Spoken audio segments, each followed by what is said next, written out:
that had a big snowplow front bumper and 19-inch wheels, and it was a 1.2. It went nowhere, that car. Yeah. You couldn't go quick. You couldn't go over speed bumps. You couldn't get people in the back seat because I put bucket seats in that didn't fold or slide, so you couldn't get in the back. But you said that one of your cars, you achieved the thing that everyone in the early 2000s wished for their car. Hello and welcome to the 26th C.R.E.A.M podcast, and we are joined today by another guest. We went a week without a guest, and now we've got another guest. We've got Tony from Tom Lenthal Limited, the cyclist man, which we'll talk about in a sec. Now, every single time on these podcasts, we start off by asking ourselves, do cars rule or ruin everything around us? Tony, kick us off. Tony, hit us up. Okay, so working for Tom Lenthal, Ooh, it's ruin. I'd like to say it changes on a day-to-day basis. Okay, yeah. But it's probably by the hour. Today is a definite ruin. Oh, okay. What We'll went ask you down for more stuff on his Jag, or is that not? No, that would be fine. Oh, okay. So I don't mind. Okay, wow. That's a good Jag. Oh, no. Okay. Apologies to anyone listening, watching who owns the car I'm about to say, but Are you about to say any Jaguar at all? Every single time. Not one, not two, but 3 XJSs today. Nice. And that's the 80s, 90s gen? Late 80s, early 90s. Yeah. Yeah. What is it? Are they just a pig to work on, no matter what you do? Horrendous. I don't think there's anything I like about them. Really? No, not really. They don't drive particularly great. They're horrible to work on. I don't really. They don't look look great. See, maybe that's interesting. I think they look mildly interesting, but there's not much redeeming That's surprising. about them. It's usually the older generation who So like them. I have a big soft spot for them because my granddad had I feel one bad now. growing up. No, but you'll see why. It's fine.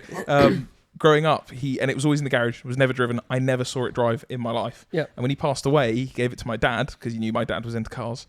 And my dad was like, "Oh, I'll just take it to my mate. He's a Jaguar specialist." He rolled it in. The guy took 30 seconds around it and went, "Bin. It's bin." There was mushrooms growing up through the chassis, through the leather in the back seat. Oh wow. That's how rotten it was. And so it went in the skip. So other than that, they're horrible to me. But if I see a silver one like that, I still have a feeling of nice. Yeah. What engine? I don't know. What are they V12s? They have a V12 version. Yeah, V12 or straight 6. Okay. Varied today. Yeah. Mixture. So what's bad about working on them? What was it about that one that was not great? I just don't think they're particularly well designed. They make everything really difficult to get to, especially the V12s. There's not a lot of space in that engine bay at all. Also, this is Tony saying this. Yeah, exactly. Tony's a man who works on Jags every day. We took 4 days to take the Jag engine out of ours, and he went, "I do this in 2.5 hours." Right. We can officially rule one of those. We're never having one of those because TDC's done. Yeah. Please don't. See, our issue in the workshop is that because we go through the whole range of Jaguars, classic and modern. The XJS falls in the middle. So the classic side don't really want to work on it. And the modern side don't really want to work on it. Yeah. So it's just you that ends up with it. Yeah, I drew the short straw today. Okay. Yeah. So it's a ruin for you today. But overall, last week or so? Yeah, not a bad week. Yeah. Have you had anything cool come in that you got to work on? Anything cool? Not or do really. they all blend in to get does it lose its kind of? It can do. So I feel like I'm in quite a good position in the company that I get to work on the modern, which is great. You get the 5 litres come in, Easy and you start. can road test up to 70 miles an hour. But I don't have to work on the classics. I just get to look at them.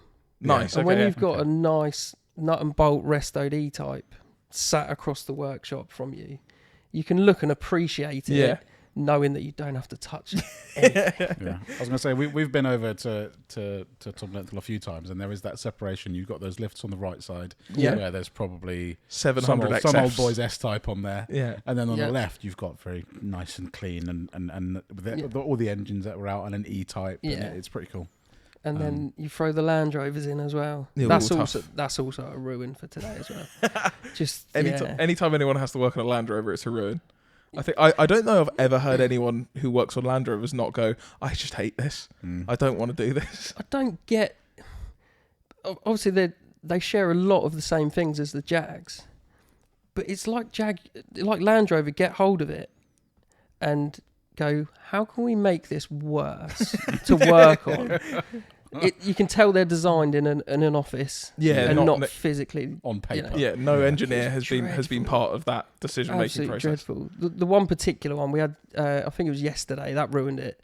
Not because it was a bad job, but it was just really bad design. So a new Land Rover hybrid came in with a pull brake pedal. You drive it and you've got no feel out of the pedal. Not that it goes to the floor or anything. It just kicks. It does what it wants. It's quite unnerving to drive. It's a brake pedal. Yeah. They're thinking, wow, I'm going to need new brakes, the ABS system, blah, blah.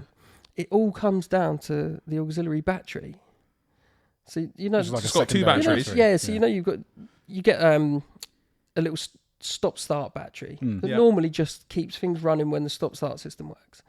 On the hybrid, for some reason, they've decided to run the ABS module off of this little moped battery.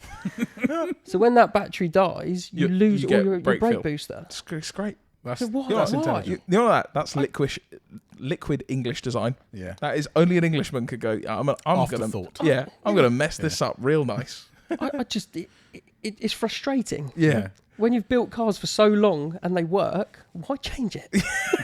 So overall, so that's a ruin. Yeah, it's getting worse now, isn't it? William? Stop. I am going to go with ruin. Actually, it's also Land Rover related as well because I've just had a bunch of bits done on the Range Rover. Not at Tom Lenthal actually. There's somewhere local to me. You didn't want the smugness. Yeah, no, I just didn't want to see that man's face ever again. I thought it was a simple. It was just some rear bushes, upper and rear bushes on the rear axle, which I thought was going to be an easy thing. Turned out to be an absolute pig of a job, apparently. Glad I didn't bother doing it. Just a bunch of other things. So I got a really... and the bill was small. Bill was small. I'm not going to tell you the number. But the bill, it was tough. It was healthy. It was a health. The garage that did it, they're eating healthy. Oh, they're eating good. They're having a good weekend. Happy Easter. Steaks on them. But the Range Rover is now truly wonderful. And your 350Z? I'm back from Squeakville. 350Z's for sale. You put it up for sale? Yeah, put it up for sale. A few people messaged me. Maybe by this point it's gone. Maybe not. Ooh. But yeah, that's it really. But yeah, overall I'd call it a ruin. Mainly because I'm down. If we had have asked you this time yesterday, you would have been fine just before the call came in. Before the call came in.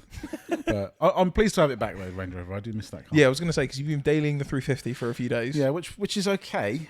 But then after a few days, it's no Range Rover. It does start to grate. When the Range Rover is just so nice. Just so nice. It's a nice place to be. A 350 could never waft. No, it can't waft. No. It doesn't know what waft means. No, it doesn't translate to Japanese. I don't think there's a Japanese word for waft.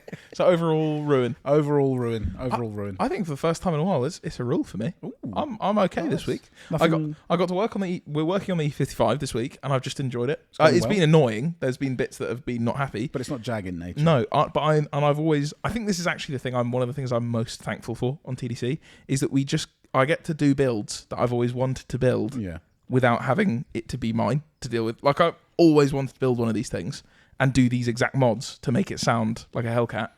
And it should, if it doesn't blow up, which we might be a ruin next week because of that. But other than that, that's great. And then I got the C55 basically all ready to sell. Yep. I need to do a coolant temp sensor on it because I sent a video. If you're watching the video, I'll put lay a video on the screen. I was driving home and my temp gauge was just going 80, 20, 11, 45, 92, just going all over the place. And because obviously it changes the engine map at the same time. Yeah. So the car was just going down the motorway. So I've got to change a coolant temp sensor on that. And then other than that, he's ready to sell. I'm ready to get the white E36 down and maybe also get the 8 Series out. Because it's so sunny. We were saying the other day, this is not England. We're not in England at the moment. I've decided we are now a hot country. Yeah, which is why it's going to rain tomorrow now. Yeah, now that you've said that. That's true. So overall, a rule for me. Benjamin. Yes. Rule or ruin for you? Rule. It's nothing. A rule. No news. Is it no news is good news? No news always? is good news. But it is this Saturday is Food and Fuel. It will have been. Yeah, but as we're filming this, it's tomorrow. It's coming. And Clio's on a stand, not a stand, but it's in the special place with the special cars. You were in the hangar because it's been the new. Yeah. How did you enjoy the event? Yeah, it was great. Really good. Now, Ben, Tony, this one's for you. Go on. Ben has never been to a car show or a car meet in his life. Nope. That's. I went to Geneva Motor Show one year.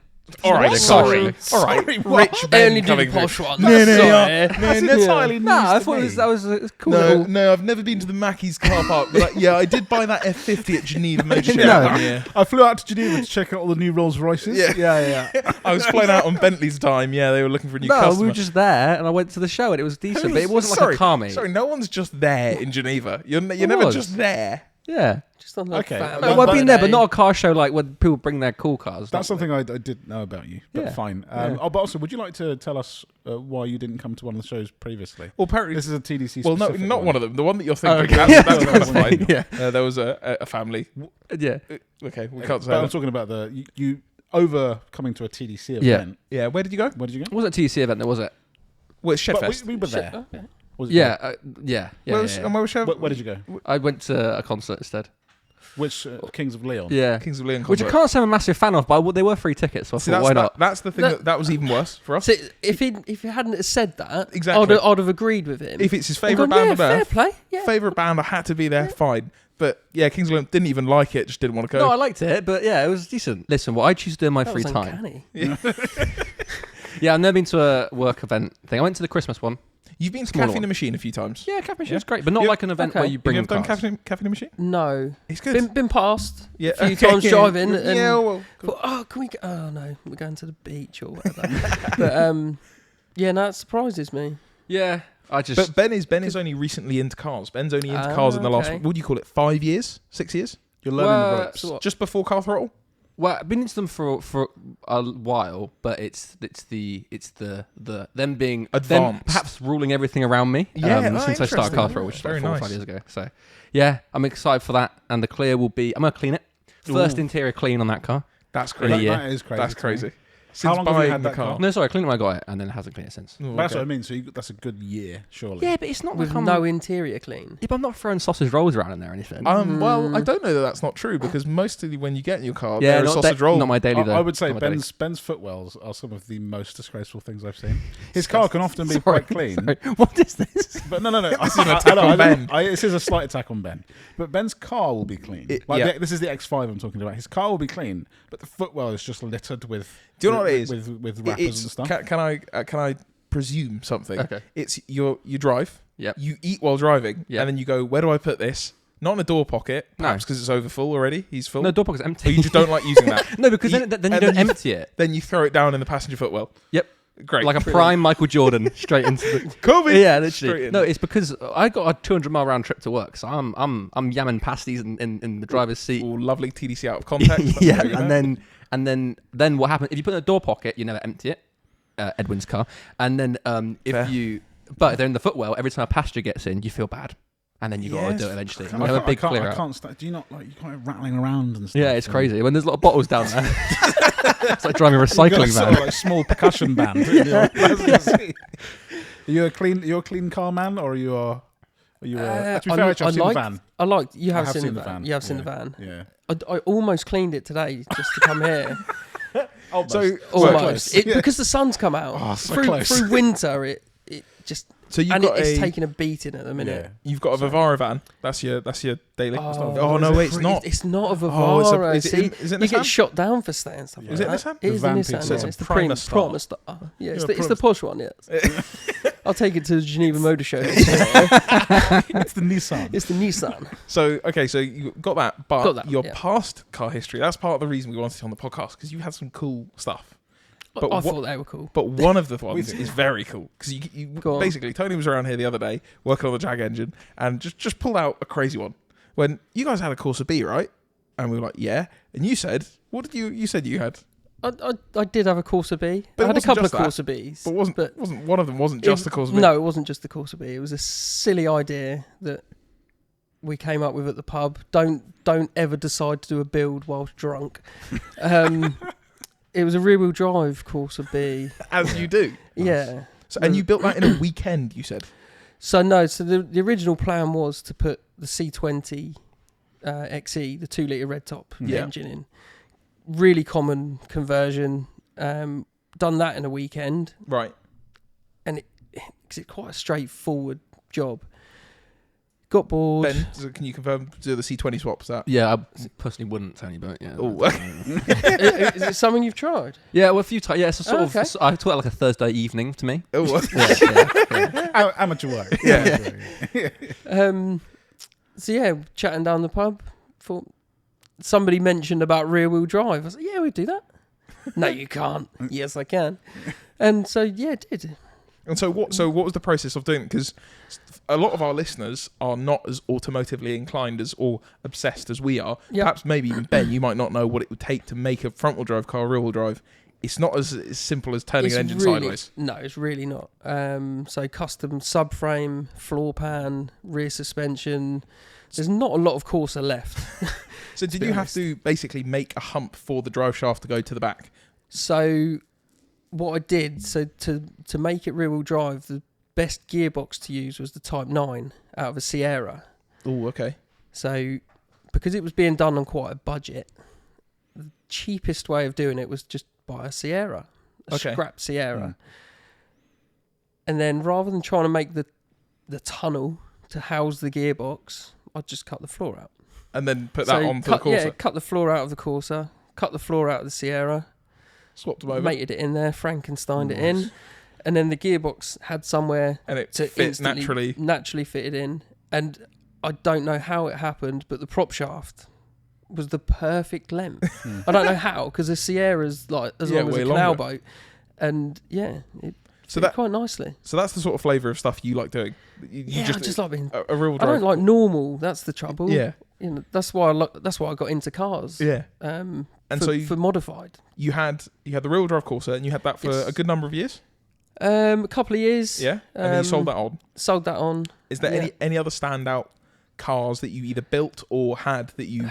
Because we were talking when we were over by the Jaguar and said there was one car that you wish you never sold. Oh yeah. Which was? Don't bring it up. I want to bring it up on the internet. With, 10 to 15,000 people a day listening. Was my 205 And it's a GTI. GTI. So It was the 1.9. Yeah. I don't think I've ever heard anyone say they've owned a 205 GTI and not been sad about selling it. Yeah. There's never someone who's It's- gone, yeah, I'm glad I sold that. Because they always bought it for some ridiculous. Yeah, £8.50 Yeah. a Freddo. It was ridiculous. And it was Miami blue as well. Like which the was very sought after rare colour. Such a cool car that was. But I was young. I snapped it up. I bought it off of a family member. Cheap. How And that's spent- cheap back then. That was cheap back then. Which was, So dare you say? that was £800. Oh. Bought it, and then had the realisation that I've kind of got to insure it. Yeah. Okay. I think I was 19, 20, something like that at the time. And I spent the whole day, I must have been, because I was at college still. So rather than learning about mechanics at college, I was trolling insurance quotes. Yeah. Because it wasn't simple back then. There was No, no no comparisons, confused right? and stuff. You literally went through the back pages of the Max Power magazine and went through every insurance company you could find, and got a really cheap quote, so couldn't turn it down. Nice. And so you had a 205 at age 19. Yes. So which explains why you said to us that the reason you sold it is because you thought you wouldn't survive it. It's great fun, but if you get it wrong, it goes really wrong. Especially at 19 where at you not- think you are Colin McRae. When you're you think you can invincible. rule the roads, Yeah. it's not very forgiving.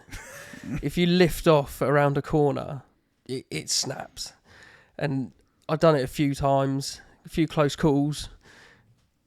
I thought, I've got to get rid, Yeah. because I am going to kill myself. The final nail in the coffin was a silly rule that I made up for myself when I was younger, that if you get waved at by somebody driving the same car, you've got to get rid. Because it means you're in a cult. Never buy an MX-5. Never. So I've had it in an MX-5, but it was my wife's car, so we kept it because it is such a cool car. You went back and said, sorry, I've sold the car. Sold the car. Had to get rid of it. But yeah, literally the day after I decided to get rid of the 205, somebody waved at me on the way to work in one. Was it I a was like, policeman? That's it. It's a sign. He said, come here. He was going, stop. You're facing the wrong way. Yeah. Sliding 50 mile an hour towards him. Yeah, same again. The smart car. I used to be a smart car? Yeah, I used to be a smart. Wow. I used to be a smart specialist. Oh, okay. Okay. So that means that's so you must have some Mercedes then, Nouse, because that's they're on the similar thing, right? Kind of. Okay. They're we did do. I used to work for an independent. Right. Okay. So and then this sort of stuff would come in. Then we went on And you to went, "Oh, God." specialising in smart cars, but nobody likes working on smart cars. Did you ever So I drive just- one yeah, of give the it Is it so? It's the what's the coupe? What's the coupe called? 4.2? No. No, the Roadster. is Oh, the small Roadster. one. Oh my But god, you such have a cool car. The Roadsters with the Brabus engine. They have Yeah, the Brabus 1.5, the Mitsubishi engine. Very nerdy No, that's stuff. the 4.4 Has has the the one- Mitsubishi. Oh, I engine. thought I Yeah. thought the Roadster also had a Roadster's 1.5. a 3-pot, right? Oh, Roadster's okay. a 3-pot turbo. And So then the the 4.4 engine. with the CZT engine, Yeah. that's cool. We still have talked about trying to Yeah. get one at some point because they're Yeah. they're Because so they're really rare and they tunable. are so tunable. That's cool. So So I think the only one I didn't get to drive that's really rare is the Crossblade. oh yeah, those are really cool. They are. I remember going on holiday in it's a smart car. Imagine a smart car. Oh, He's is got his this- roof chopped off. Is this the Yeah. one with the doors? So no door. Yeah, it's sort of 3-spoke wheels. Did you Yeah. ever see the what's the it's like an SLR type or like a Formula 1 type? Mhm. Am I making this up in my head? What? It's like What? a 4.2 with like SLR type doors and I stuff. think that I is that. Yeah, He's a is it- convertible. yeah. is So it it's got convertible. really small doors. It's Yeah, chopped. Okay, chopped yes, off. No. that's what I'm thinking of. You don't see many because there's 'Cause I- literally no roof, no windscreen. I was Yeah. in my girlfriend and I went on holiday to Nice, and obviously if I go on holiday, I'm looking for what cars you can Yeah. because you can get like the airport rentals, or in some countries you can do the thing like a churro type thing where you can rent someone else's car. Yep. So I was looking around, and one popped up on there, and I was like, no way.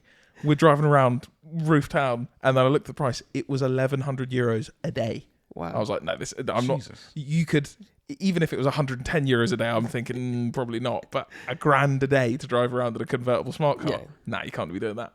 But they're cool because they're all black. They all black.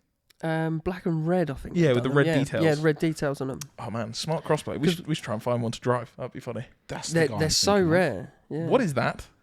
What? I don't know if this That's is got an to be actual aftermarket. thing. There was a picture with it with an SLR. Great. That It's an SLR looking. Oh, that's somebody done a kit car of them. Okay. really. There's a Wow. company that does one that so it looks like a Ferrari. Oh, They're really weird. It looks like a compact Ferrari. I feel like smart cars are a bit of a trend. Like they're not Yeah. really that popular now. When No. I see them, 'cause they were a bit of a joke because they were very, very small, Yeah. and that was the thing. They were city cars, very, very small, quite not practical, but practical for sort of what they were doing. Yeah. Whereas now you see a smart car, they're massive. I was going to say, what are back in the day with a clientele a bit weird? Because you get that with some cars, like you do. Volvo people. If you're a Volvo person, you know you're weird. If you're Yeah. into old Volvos, you're weird. They were it was like a mini Colt. Yeah. They were we had one couple that came in that treated them like they had one each and treated Children. them like children. They couldn't have Ooh, that's children. tough. So they bought smart cars, and Ooh. literally she cried leaving it with us because she couldn't leave it. It was like leaving a kid at Would you like Nursery. to tell the story of Jenny the Jag? Oh. I think I briefly mentioned this, but anyway. So, have we? My Oh, maybe, granddad okay. is. I don't think I've mentioned it on the podcast though. So my granddad is slightly old, I'd say, actually, but he is into his Shout out Jag. Will's granddad. You probably won't disagree with that, to be fair. He is into his Jags, but in a not quite the old man way you'd think. He has a silver XKR. He's looking at volume, sort of right? early 2000s, but like he's looking at the absolute, the bottom of the barrel, the cheapest Cat S right off, badly modified, the absolute worst of the worst. So anyway, he sends me an eBay link, which is he sent me the link. I opened it and it said sold. Which is never a good sign. And it was an S-Type, I want to say they're 4.2, but not an S-Type R. oh no. It's just the normal V8 one. So Yeah. he sent me that. He said sold. I said, please no. Have you bought this? He's like, of course. I bought this. It was like 500 quid. Had a gearbox issue. I went through the ad, and the guy did the whole ad in like talking as if he was the car. He's like, it was Jim. It wasn't Jimmy. Something and Jenny. There were two of there were them. two Jags basically, but this one was the boy. I can't remember the name. But he's like, I'm so and so Jag. My owner doesn't want me anymore, So I have to go, and then he starts talking about it. It got quite odd and quite dark. It's quite- actually making me cringe. He was Yeah, like, no, he was it's like, oh. unfortunately, I've been to the hospital, and I've been told that I have cancer, and it was like Rust. And it was Brackets, explaining Rust, like the actual thing of what it was. And he's like, I don't. But he wanted to sell both cars at once because he's like, we don't want to split them up because they're brother and sister. It was one of the cringiest things. I mean, my granddad didn't bat an eye. Didn't care. Just bought one. Yeah, it was just, this is, Also split them up instantly. But I'll have the one of them. but yeah, very strange and odd. Yeah. Like I don't know many people that would look at that description and not think this is bizarre. Yeah. Also, you have to go and pick the car up. You have to Yeah. speak to that person. Yeah, absolutely. I mean, I tried my absolute best not to. If they could just drop it off somewhere mutual, Leave the keys I outside. could pick it I'll up. come get it. But that's a real check a hard drive moment. Yeah. But yeah, I was like, I can't remember the other one. I have to find that. But that was the cringiest ad I've ever seen. Yeah, some car people are. You know you are as well, and that's fine. If you're into it, you're into it. But there's some car people that, and it's like some cars just attract it. Crossfire. Oh Yeah. yeah. Oh my God. good God, Yeah. with Crossfire. Yeah. If you're part of the Crossfire owners group, I hope you're self-aware enough to know how mental it is. We bought one, obviously for the channel, and I joined some of the Crossfire owners group. Oh, you're brave. It's crazy. You know what it is? It's like a local council meeting. Because there's just people arguing and shouting, Jeremy, you didn't book your space for this week's thing. Yeah, the neighbourhood How watch. dare you? It is. It's the neighbourhood watch. And it's mostly just people buying like emblazoned clothing and just things that say like, I drive a Crossfire. Neat. And it's always What? it's a couples thing. It's never like Yeah. It's like I Jim and Bob will be coming in their 3.2 Yeah. this weekend. Jim and Dave.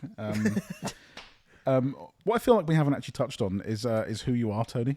Oh, that's I briefly mentioned that Yeah, you're from fine. Tom Lenthal. Also- Also, people that don't know, Just want to very quickly cut to Ben's camera. He's just left. Ben's just left. We just want to. I'd having like that. it. Yeah, I'd like that in because, the podcast. For the first time ever, yeah. Ben's just left the Ben's, podcast. we've never had that. It's quite unnerving. I feel out of Yeah. control. But anyway, so Tony, you work for Yes. Tom Lenthal. Tom I do. Lenthal is a JLR specialist. Yes. But what are you?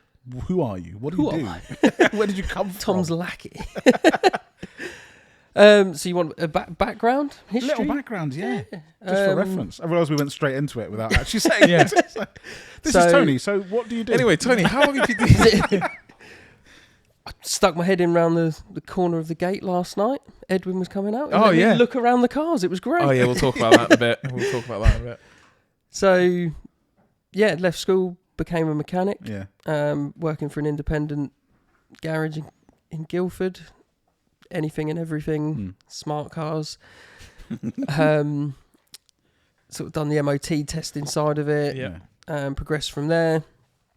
Then went on to, actually went into building after that. Oh, Just- Yeah, complete Okay. career Different change. vertical, Had yeah. enough cars, too many smarts, yeah. too much. Too many smart cars will do that to you. It Yeah. will. I'm changing industry. I'm out of That's here. it. I'm doing out. houses. I'm done. Yeah, so done for 5 years. Just on building build. stuff. Yeah, started as a labourer. Yeah. Started doing a bit of site managing side of Mm. things, and then Tom snapped me up From a building site. from a building site. I knew Tom. I did know Tom previously. fair. Tom He drove didn't past just. and went, that man knows how to work on a 5 litre. Get him in. Look at the way he's grouting that. He knows. Tom's got this sixth sense of just seeing who knows how to fix a Jag. Yeah. Yeah. So yeah, I've known Tom since I was an apprentice. Anyway, Okay.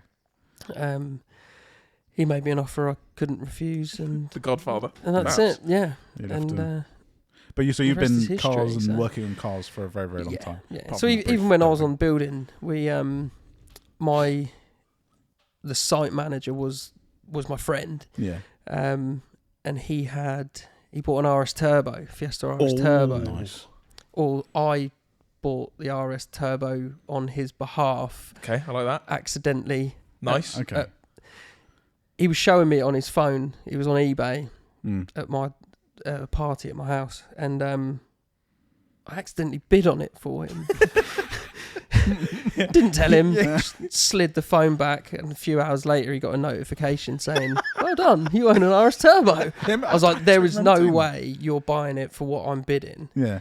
And it was one of those ones that looked too good to be true. Yeah. And then we went to see it because I kind of felt guilty, so I had to go with him to pick it up. I have accidentally bought this. So you know what? I'll come with you. Yeah, I'll take we'll you there do at that. least. And yeah, really nice guy. Brought it as a bit of a project. Then had health issues, stuck it in the garage. So we got the car, spare engine, and just a whole box full of spares. And it was a bargain. Yeah. So in the house that we were building, these were big, like 7-8 bed mansions. Yeah. So in the triple garage, unbeknown to the person who was getting paying it built us for to build it, we stuck this Fiesta RS Turbo, and in our spare time we'd go in there, and we actually done a bit of transplant, 'cause I do like a engine transplant. Yeah. We put a Mark 1 Focus RS. Oh wow! Really? engine Is in it it. Z-Tech? A Z-Tech Turbo. I'm so sorry to Yeah. interrupt. The thing's just changed to a concert. Oh great! Hold on. Oh, cool. Sorry, before It literally just we, ended. We had Outrun playing because that was Tony's game of choice. We will quickly. What was the second choice? Road Rash. That's it. Sorry, we're back. We've now changed to Tony's second option, Road Rash, the motorbike game. Sorry, carry on. So it had a Z. So you swapped in a Z-Tech Turbo Z-Tech from an RS Turbo, turbo, from a Mark 1 RS. Yep. Put a ridiculously big turbo on it. So all of this from a potential customer's house build. Yes. Yeah. It fitted in nice though. It was good. Yeah. It was a cool car. It was a really cool car. How long ago is that? Because it was that roughly when a Mark 1 RS was Literally a packet of kind crisps. of new, or No, this is This is last Tuesday. 10 years ago. Okay, so So they they were. were- they it's weren't been around a quite while. as expensive as what Fords have gone Yeah. now. So the They're engine probably was. the cheapest-ish. Yeah. Yeah. Around it. Okay. Yeah. So he's since sold it for more than it owed him, I believe. Yeah. So So he got lucky. you come across as someone who likes to save a car, likes to Yeah. get a Oh car. yeah. Because we recently had Will's Jag XFR, his blue one, die, and you came over and had a look at the engine and told us it was essentially toast unless we spend multiple days on it. Yes. But multiple times you're like, I want to save this car. I think you need to. It's such a cool car. So you You said that's the colour, right? It's the colour. Yeah. The Kyanite blue. Oh, yeah. So I work for Jag or a specialist. I'm not what you'd call a Jaguar enthusiast, Yeah. but I can appreciate the good Jags. Yeah. You know. And ever since I've worked there, the XFR, that's the kiddie. I love an XFR. I've got 2 kids, so I need 4 seats. I know the XKs have and you got need 4 seats, you need but my 600 kids horsepower as well. you need It's just- 600 horsepower. just a You know, necessary. it's the minimum. Exactly. Yeah. Yeah. But it's Yeah. That was the car. and it's the end. Well, I mean, we won't. Will it be out by now? No, it'll be coming in a few days, right? What the not? I'm not going to say the replacement for Will's Jag. I mean, No. You can't no. replace. No, No. you've got a week yet.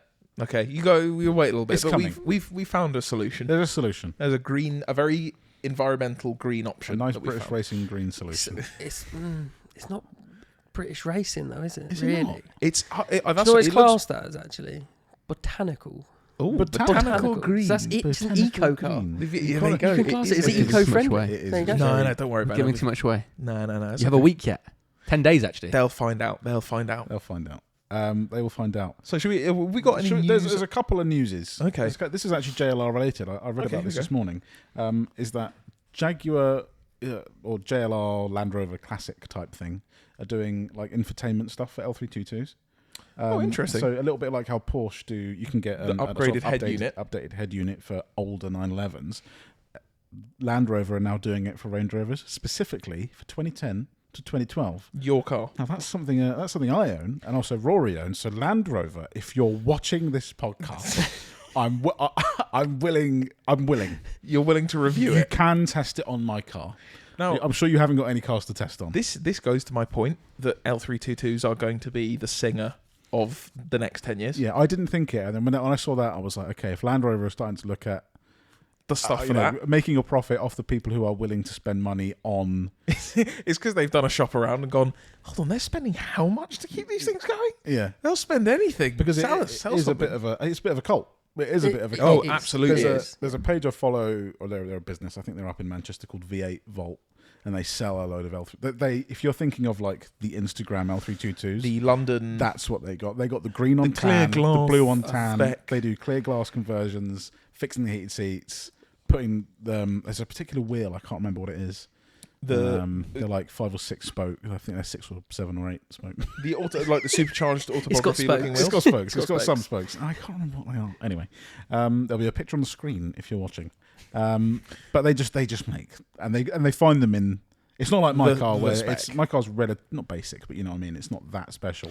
They're finding Poverty spec. Yeah, it's funny when I usually drive around in a 316 auto. You're like, yeah, the Range Rover is pretty basic. It's got the radar cruise. Yeah, we've got the. I actually don't have. Also, the Rory does. the Westminster edition. The one you have. I feel so posh when I say that.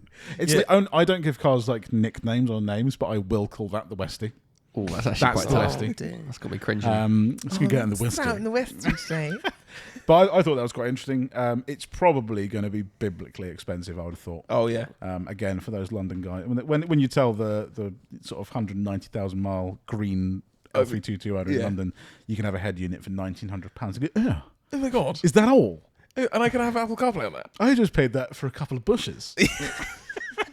But yeah, I thought that was quite cool. That's interesting. Interesting to see how far they'll go with that stuff. Although at the moment it is only they said 2010 to 2012, so it's a relatively like narrow. It's a very niche band. Yeah. It's not like early ones. I think apparently it's something to do with the fact that infotainment is the same as Jaguars of the same era. I do like though when a manufacturer will look back. Yeah. Because a lot of manufacturers they go right done. We don't care about that car anymore. Yeah. But anyone that goes back and goes, nah, yeah, okay, we're gonna keep that going. We'll keep parts for it. We'll do that. Yeah. That's nice. That's I think cool. JLR are relatively good at it, right? But I've been looking at parts, and there's like it's called Jaguar Classic or Land Rover Classic, and it has a parts catalogue for going back a fair way. When it becomes classic, they're pretty good at that. Yeah. I think that what we struggle on a bit at the moment is the in-between gap. So there's bits for sort of 10, 12-year-old cars that we can't get. And it's not obscure bits. Rear washer motor for a sport brake. You just can't get that. You get them aftermarket, but you can't get it from Jag. Yeah. There was a story recently of BMW 760 Li's now, same generation, like 15, 20 years, 10, 15, where the fuel pump for them now is more expensive than most of the used cars for sale. So you can find them for 5 to 10. The fuel pump alone is like $6,000. Yeah. And they're like, yo, that's your only option. Replace it or don't. It's weird, like used cars will have that period where there might be an issue that no one knows how to fix. Yeah. Then either the manufacturer comes out and goes, okay, we'll make that part again, or someone aftermarket goes, here's a solution. It's either going to cost you the earth, but at least it is going to cost you £1 million. That's like 8 Series BMW stuff is perfect for it, because an E36 BMW and an 8 Series, they actually share, they don't share that many parts, but they're of the same era and they've kind of same build quality. And yet, because every person who likes to skid a car on earth has got an E36, there's lots of reproduction parts, all that sort of stuff. Yeah. Whereas 8 Series stuff, everyone's going, guys, can someone help? Because I've broken this part and it's £9,000. And then you get people going, all right, I'll remake it, but for $3,000. Yeah. Because they know you need this part, so you will pay me the money. Got you by the short and curlies on whatever it is. But yeah, I thought that was quite interesting. Next, Wait. Oh, go Is on. that screen? Is it just the middle screen, or is it the horrible 4-pixel screen that you call dials? Is that being replaced? Ooh, that's quite mean. I won't have that. That's That is quite No, it crazy. looks terrible. It's the Slander. one thing that brings that car down. And wait, is it sorry, fixing that though, or is it just the hang middle? Hang on. Right, we go. let me just get up You've for this forgot- one. you've forgotten. This is wild. What are we talking about here? You're talking about my gauge Your digital cluster. dials You in think your that's rubbish? L322. I think it looks bad. I mean, Now, it dates I would the car. say Rory's car, which is a 2010. Agreed. 100%. Yeah. I thought they were identical, but they're not. When No, I it's looked at worse. the way that his digits and stuff appear on the screen, But are they? it looks like that. It looks like what's on the screen right now. But are they replacing that as well, or is it just the middle? No, just the middle one. No, I see. That'd be good if you could get like a modern, like when you play music and Apple CarPlay, it comes up there as well. Just to make I it feel- agree that would be better, but this is meant to be like OEM. Like they don't replace the screen. It's the same Oh, it's just a module. picture quality and everything. It's the same touch screen. It's just got the bits and bobbins on it. Okay. The thing is, there is also solutions out there to do that. Yeah, already. exactly, yeah. That's the other thing. It's cool that Land Rover are doing it, but it's kind of like they're going. Someone else will always sort it You know cheaper. what? Everyone else is making money off it. Yeah, I think we might as well. We might as That well. was crazy. Ben came for you there. He did, So didn't he? it's the one thing about that car that really lets it down. Oh, Because also the inside of it looks really modern. No, I it's don't just, agree with you, Ben. I think that's actually quite a modern-looking digital screen for its time. I think it's Compared ahead of to- its time. yeah, compared to but that that one in the car doesn't look XJ. that old. That car looks pretty fresh. Same with the XJ. The XJ looks pretty fresh looking, and then you get inside it, and it's like, That I agree with. The XJ I wasn't. So Rory's XJ that I don't know what gen that is. 351. See, Yeah, I sorry, don't yeah. know that, yeah. BMWs, I'm on it. Yeah. But Jaguars, I now know 250 is the XFR because we've done Yeah. so much research. But then a facelift is something else. It's a 260. Oh my god! 260. Oh no!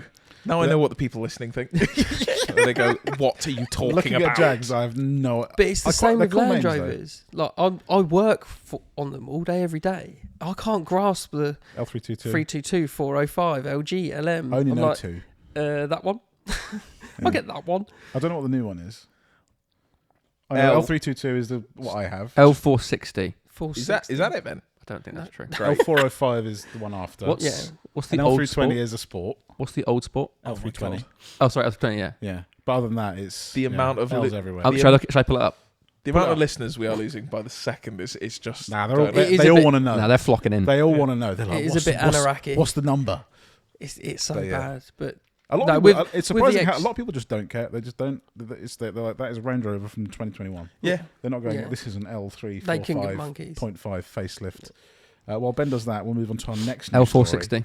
Oh, Is it so he actually- was right. My brain must have absorbed that at some point. Very nice, Ben. Nice, Ben. Top It's work. because it's a modern car. Ben Yeah. likes modern cars. Yeah. The Range Rover you grew up with. He's It's the lad. Willow Springs was for sale. yes. We considered it. Yeah, we put an offer in. They said if you could move it up to 2 broken XFRs, we might Yeah. consider it. We said it's Yeah. a couple of weeks away, maybe. We said, look, it's a bit far for us. Yeah. We were going to do the podcast just there. Yeah, we thought if they could pull it, sort of like Reading way, we'd consider it. But anyway, Singer came in with a better offer. Singer own Willow Springs. Singer now bought Willow Now Springs. that's cool. Them and an investment firm. I haven't looked into it much further than that. Now, if we could, Singer, if we could just pop over just for a bit. We met that guy. Yeah, What's his name? Rob Dickinson. That's the one. That's Is the that one. really his name? David Dickinson's brother. No, his name is Rob Dickinson. Also, can we please come over? Immediately makes fun of him. We're not getting an invite. No, Rob we went Dickinson. to, went to Monterey. He was, yeah. We went to Monterey. I think we've spoken about it very briefly, but we were there for a brand deal. He had done a brand deal with this brand as well, yeah. and so this brand had said, "Can you please interview him?" And won't say the brand, but they had like a representative there that kept being like, "Oh, talk about our brand," and he was like, "Yeah, so I really love the brand," and we were like, "Okay, fair enough. Like, you got to do what you got to do." And then afterwards, we had like a list of questions. And I can't remember who we were just asking like faceless questions, if that makes sense. There was no interviewer, we were just asking questions. Yeah. And I think one of us had said like, what from your car, because he had built the Singer, it came from his car. He had built a 911 like Okay. to how he wanted it. Yeah. And people started going, could you do this for me? And then refining it.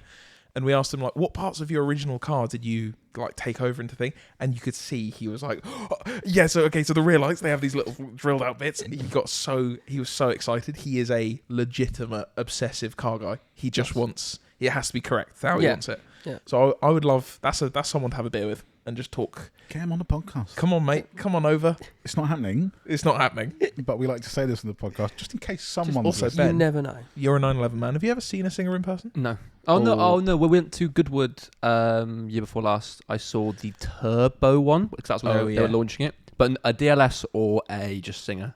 Does the Never seen it. 911 do anything for you? Porsche? Not really a Porsche man. Not really a Porsche. I'm not quite that old. I'd say old. Yeah. I don't think is it an age thing or is it a? I don't don't know. know. You've just got to think progress it's through a- certain cars. I think it's an upbringing But type yeah, thing. I think it's like potentially. you either do or you don't. I Like think that it's stuff. also a type of 911 thing. Yeah. If you are into, I think an older see. guy, he's into just a base 911. Whereas I think like Ben, a GT2, a GT3, that's your guy, It's also right? become quite like people at the age of 12, like myself. It's become like an Instagram thing where it's kind of cool Yeah. now, which I don't like as much. to It's be the fair. not too flashy. It's like a not thinking man's choice, but it's like Of a Ferrari. I'm kind of understated. It's kind of what guys with weird beards who sing overpriced coffee shops talk about now. Yeah. I once saw a guy at Donington for track day, and he was Porsche man through and through. He trailered it was a 911 GT3 991. So I don't know whatever generation that is. 991, that's yeah. the one. I don't know what generation this exact generation. I like Mark II, Mark III. Let's stick with that stuff. That's what I want. Don't start calling it digits and stuff, especially when your brands, when the manufacturer thing's already called a 911. Yeah, but what about your M3? You refer to that as an E92. You're not saying a Mark IV or yeah, M3. but what we going 992.1 911 Yeah, okay. dash 9.5 GT? Just like Sorry, I had a runaway bit of Fanta Limon there. that really. But anyway, I'm at Donington track day. Guy pulls up trailer, and a nice trailer, one of those like aero ones. Oh yeah, like real. Yeah. He's got the coefficient going. Gets it off. It's all motorized. Tips it off. It's all great. GT3 comes off. He's got the like the GT3s. They have a place where you can put the helmet and stuff in the back. Yeah. Pulls the helmet out of it's a bag. Just the driver's seat. The helmet behind the wheel.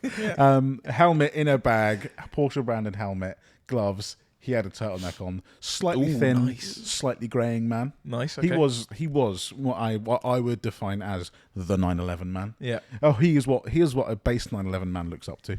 They look at that guy and go, one day I'll be just as boring as him. Boring. In a GT3. Boring. Yeah, I like a GT3 and I could appreciate it because it's a really cool engine. Yeah, backtrack. I think it looks a bit naff. Didn't you say he spent the whole day just cleaning the wheels or something? I can't remember. He was probably very slow as well. Oh wow! What, in a GT3? Would you beat him? Still be slow in a GT3. In equal machinery, would you beat him? What, in a race? Like foot race? Yes. A fight. I reckon I could take him. Yes, a chess. He probably.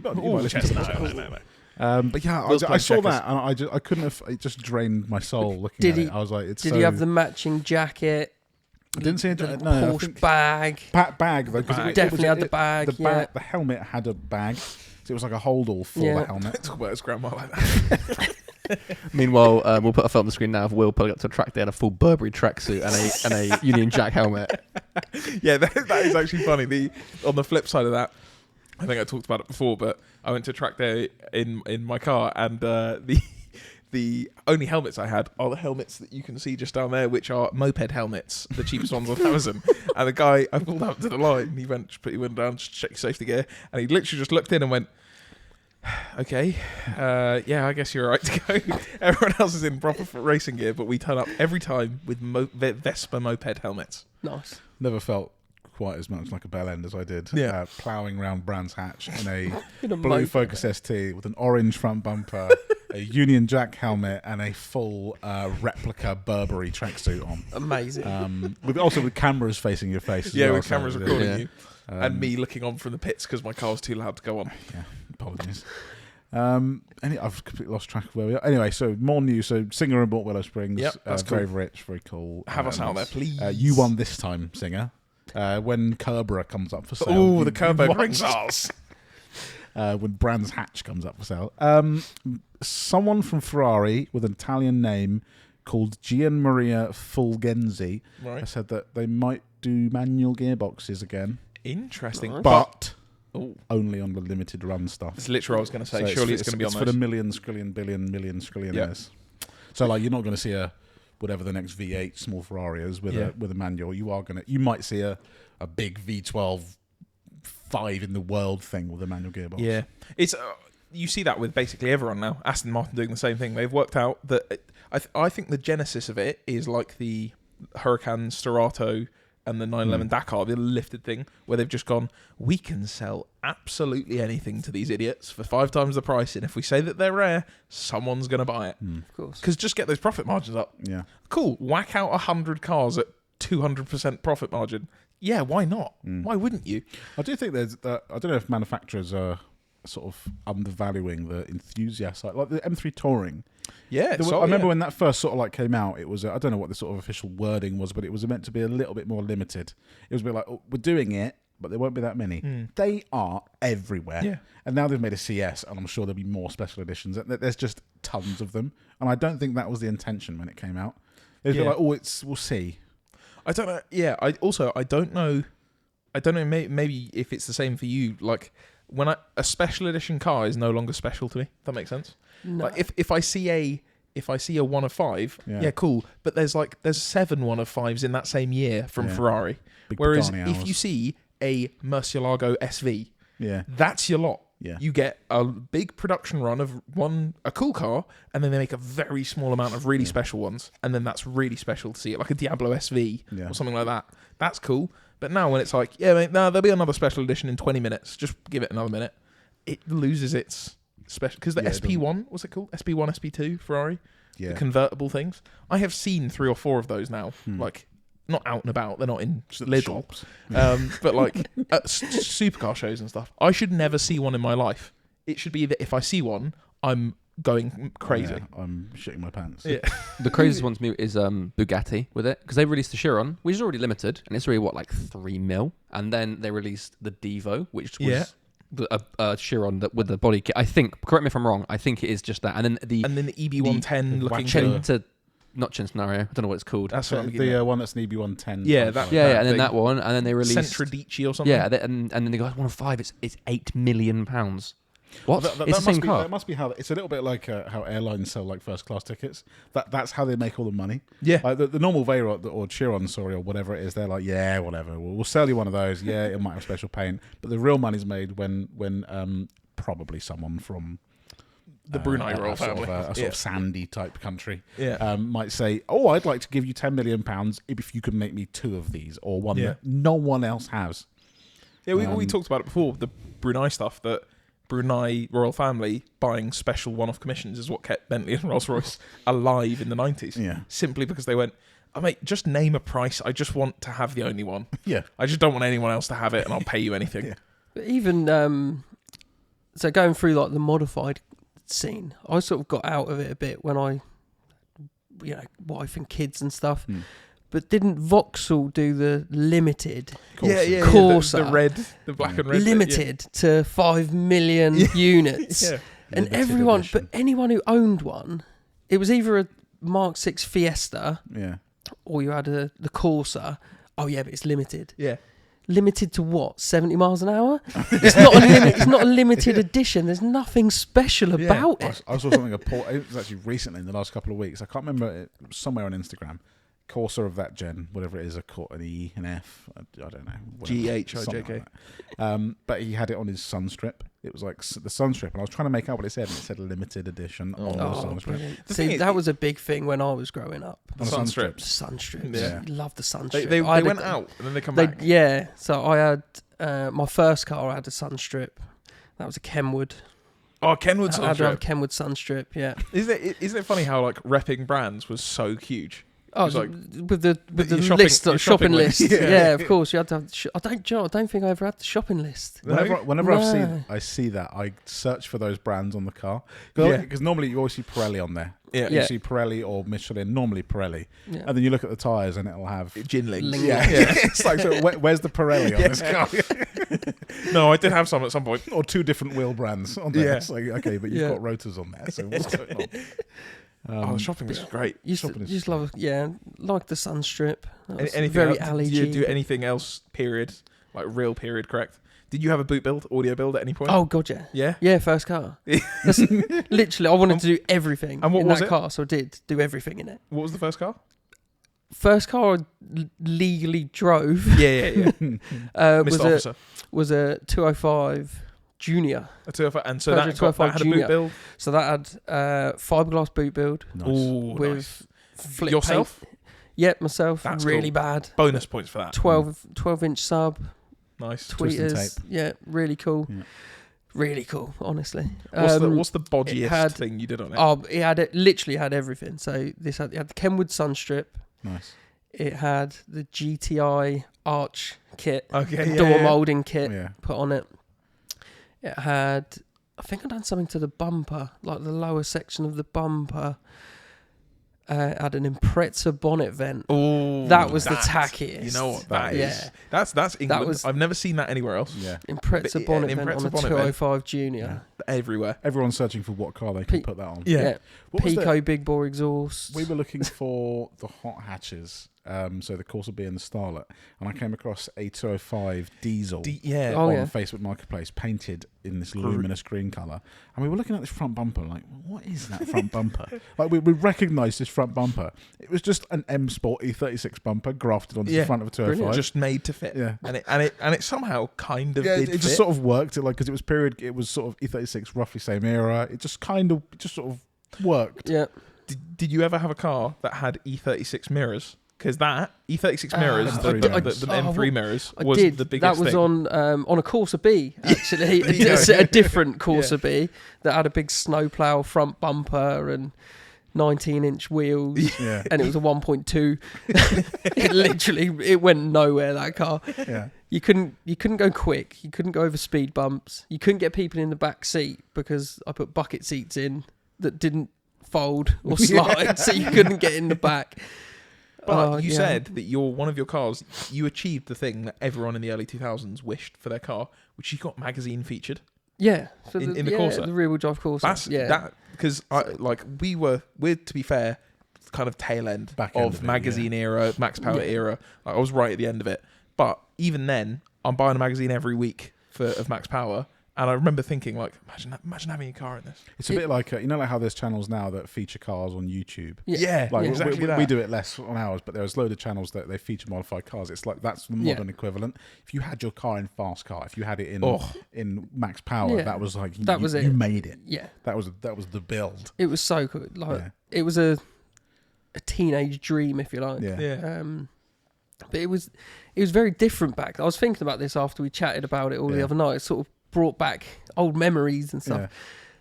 It was very different in the sense, like a lot of people listening or watching, not that they've never heard of magazines, but wouldn't ever go out, buy a magazine, sit and read it. You know, there was Max Power, Redline, Revs, Fast Car. That was my shopping list for the month. Food came second. Like it was, I've got to get these on the day they come out. Sit, read, literally page, like cover to cover. Yeah. And you had to wait another month for your next hit of what are people doing. There wasn't forums. Yeah. You know, towards the back end of it, the forums were coming on, but it was for the geeky kids who had computers then that would do it. Yeah. You had to wait a month to see. Oh, I wonder if what have they done here. Yeah. Now it's 10 a penny. You go online and it's video, building this, and it's really difficult to stand out, I suppose. Yeah, I remember the like even in Max Power they did the big build, like they did the yellow Carlton, like that sort of stuff is you'd like waiting to see what would happen. And that was before I found those magazines of my brothers, so I got to read them all at once. But I could imagine every week being like, what are they going to do? What wheels are they going to put on it? What are they going to do after this? There was that and the pink Escort. They'd done the pink Escort. Which and then, Monkey London then had, which is cool. That still lives. Yeah. I liked it was a bit bold when they'd done it, but the Astra, the wide-bodied, it was the yellow and red. So, he's still... I think got a pilot it's still around, yeah. isn't it? Yeah.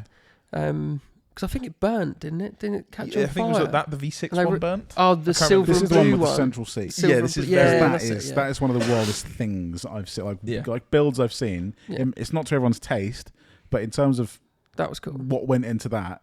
We saw that at the Max Power. The first Max Power reunion I went to. Insane. The thing I will say that is. Some of you listening, I mean, we've visited Max Power sort of stuff with the FTO, and because it's something that we both love. Yeah. But I think there's a good amount of props England should have for it, and the UK, because we're only a diddy little country. Yeah, and yet small. We were obsessed with doing the most ridiculous things you can. Yeah. Of course, the Americans are doing it. They're doing everything. Of course, in Japan they're doing crazy. But we have policemen going, no, you can't do that every 4 seconds. It's quite impressive the amount of cool things that came out of England and out of like Fast Car, Max Power. And it was always at the same time. You'd have the Max Power was very big body kits, Larry. You'd have Redline that would do your performance sort of mods, and then you'd have your scenes from around Europe. You know, the Spanish and the Belgian sort of scenes were really kind. Gap Bill. They were really cool. Gap Bill being a crazy. I used to read about Gap Bill in Fast Car magazine. Yeah, it was like it was all the UK stuff was pretty mad, but this was like Yeah, wild. but Absolutely it was The like pictures Mecca. coming out of there was Yeah. like It was there's so just cool. people not wearing any clothes. Yeah. Everything's on fire. Always wanted to people go are there. drifting. It's- And it's all shed builds. Like Yeah. there's no one's done it for recognition. They've just taken an Audi 80, Yeah. put 900 horsepower through a 5-pot, and gone, Yeah. Yeah. I'm going to skid it around a track today. Yeah. That and Worthersea for me, because I was into stance getting like towards the end when I got Yeah. my license on my car. 2014, 2015, like YouTube stance edits of Yeah. Worthersea. Yeah. There's nowhere else in the world I could wish to be more. Yeah. But I that think stuff's That's cool. what we've done in the UK scene, as it were. If you go to different countries, they were all very specific about how the cars looked. Yeah. UK, Anyth- anything goes. Yeah. You know, you had the JDM, the OEM, the stance, the big body kits. You know, and I think it's coming back. Yeah, we were talking about it. Yeah. I saw a post earlier from Adam C, and I think it was a Corsa. It was a Vauxhall with the most ridiculous exhaust, like ridiculous in a good way almost. Yeah, With But the- it looks like you spiral. parked a car on top of a snake. But it's the sort of thing that would have been done back then, Yeah. and everyone would laugh at it and go, "That's ridiculous," and the whole car scene sort of you look down upon. Yeah. I feel like it's coming back up again. Yeah. 'Cause Like- it's a bit more bolt on. Yeah. Yeah. Bolt on and stick on. Whereas that was, even though like I'm not saying this was the height of engineering. Maxed out. It's No, absolutely it definitely not. But it was a lot of time, a lot of effort. People were painting things. Yeah. There was a lot of fiberglass involved. Yep. But the That was amount a of lot, work. But there's a lot of work that goes. It's Yeah. not just I've bought a splitter or I've riveted on some arches or I've just stuck a lip on the back. Then you had the whole built not bought Yeah. argument came in with, Yeah. "Oh, you just got on the cover because you spent 30 grand on it." Yeah. But if I could have spent 30 grand on a car, then I would have. Yeah. Yeah. You know, I'm only building it because I can't afford to do what they've done. So you can't. When you were chatting the other day with Robin about the whole respect all builds, I found it quite interesting, the takes on it, because it almost turned into it wasn't a respect all builds, it was an appreciate. I can't appreciate all builds, No, yeah. I don't but have from to a like respect it. Yeah. side of thing, you don't have to like it, Yeah. but fair play, you know, Yeah, giving it a go. you know, yeah. you It can, looks shit. it But looks shit, yeah. And I've said it to so many people, Yeah. like, yeah, but fair play for giving it a go. Exactly. Like my 205, I'm gonna have to find a photo because it was camera back then. I've probably got to print out somewhere on a negative, yeah. and yeah, it was shocking. Yeah, But you don't. Yeah. Also, we said a few times it's going to sound quite obtuse to say this, but I think you gain taste through age. Oh god, yeah, yeah, Is yeah, that yeah, you you have do, to make yeah. those mistakes at 17, 18, Yeah. 19. Now, if there are people doing the same things at sort of, like 50, 60, Yeah, then you can't be helped. I think you possibly could Yeah. have moved on from I there. think it comes down to patience a lot of the time as well. Yeah. I wanted a modified car. That's all I wanted. Yeah. So as soon as I got a car, Stuff everything, went on. just Yeah. throw it all on. And money. And And, when you're yeah. 17, 18, you've got You know, £5 Yeah. to spend on a The car. first 2 years of me driving, I probably had 5 cars, Mm. all modified, Yeah. badly modified. But I wanted it now. Yeah. Now, You just want to do something different. yeah. Yeah. But once you've got that out your system, you go, right, let's take our time and And let's get yeah. it right. Get an XFR. Get an X. Yeah. 140,000 miles. Stop it. I think though, I was Teasing me. I was going to say the point where you said that I think modifying cars kind of better is coming back. Yeah. I agree, and I have a theory on why that is, and it's that exact thing of people learn over time. I think getting into cars became trendy 5 to 10 years ago, where Yeah. people are like, cool, modifying stuff's easy. I can go and get a lip. I can go and get this. And those same people who were putting Maxton splitters and wrapping a car red and going, sick build, bro, are now getting a little bit more longer in the tooth and going, that wasn't actually that good. I will now spend a bit more time learning about what might look good and doing a better build and a better build and a better build. Because I do think builds are getting better again.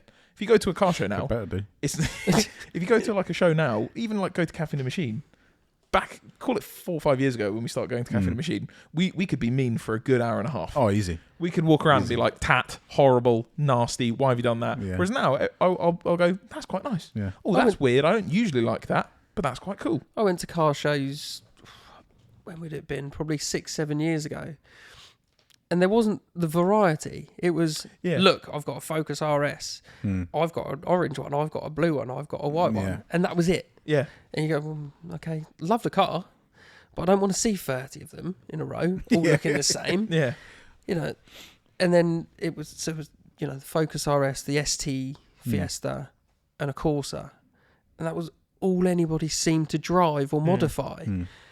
And we probably did go through a stage of it back in the day with like the Saxo, Saxo era. Everyone had a Saxo. But then people found different things to do with them. They found different things. Like the one that we saw, and he submitted it when we were at Car Throttle, he had it's the snakeskin Corsa with suicide doors that you open the door by pulling the Ganador wing mirror back in half, and it pop like M3 style mirror. Cool. You pop that back, it opens.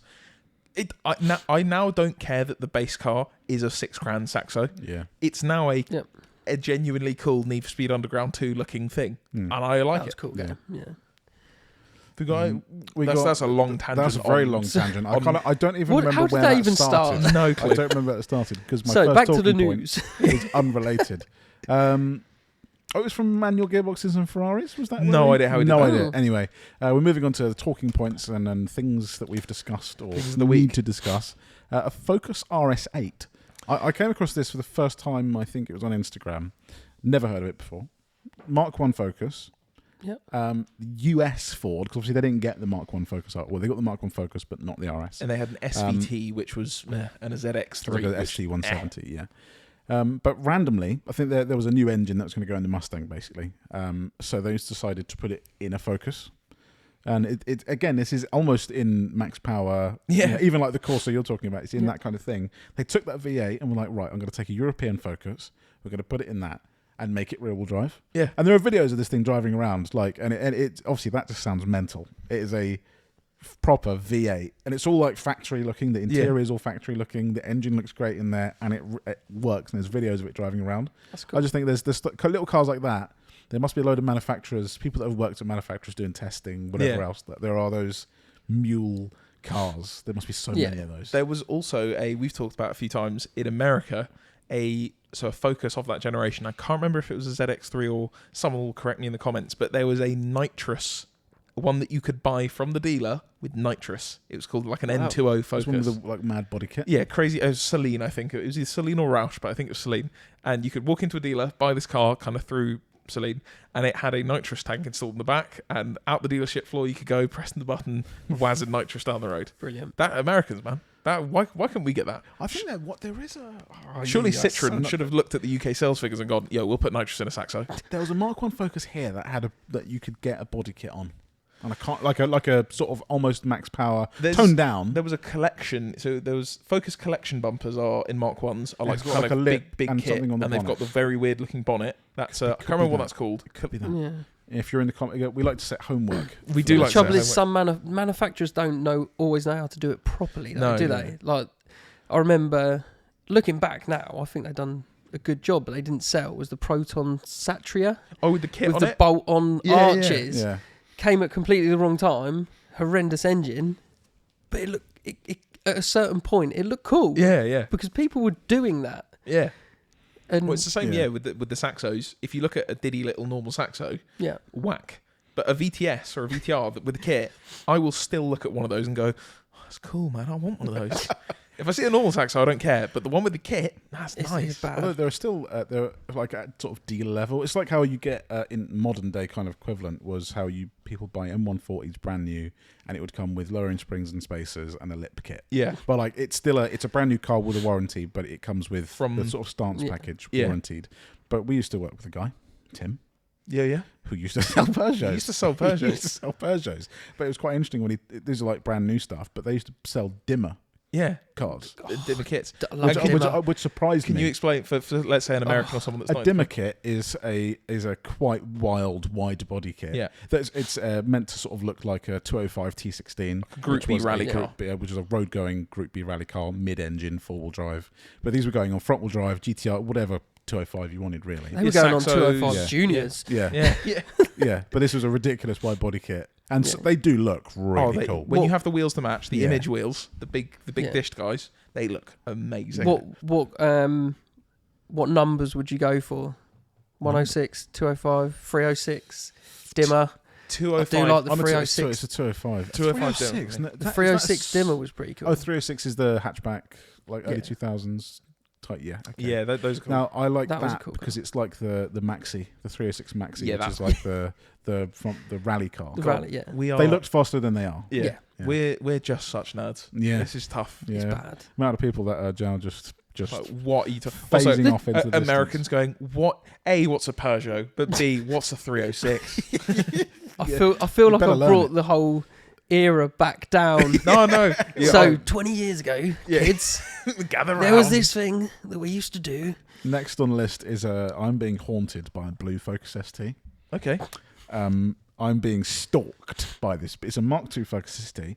It's either painted or wrapped. I think it might be like a satin matte blue. I'll Okay. be honest. If you listen, I'm sorry. I don't really like it. Okay. I'm not respecting your build.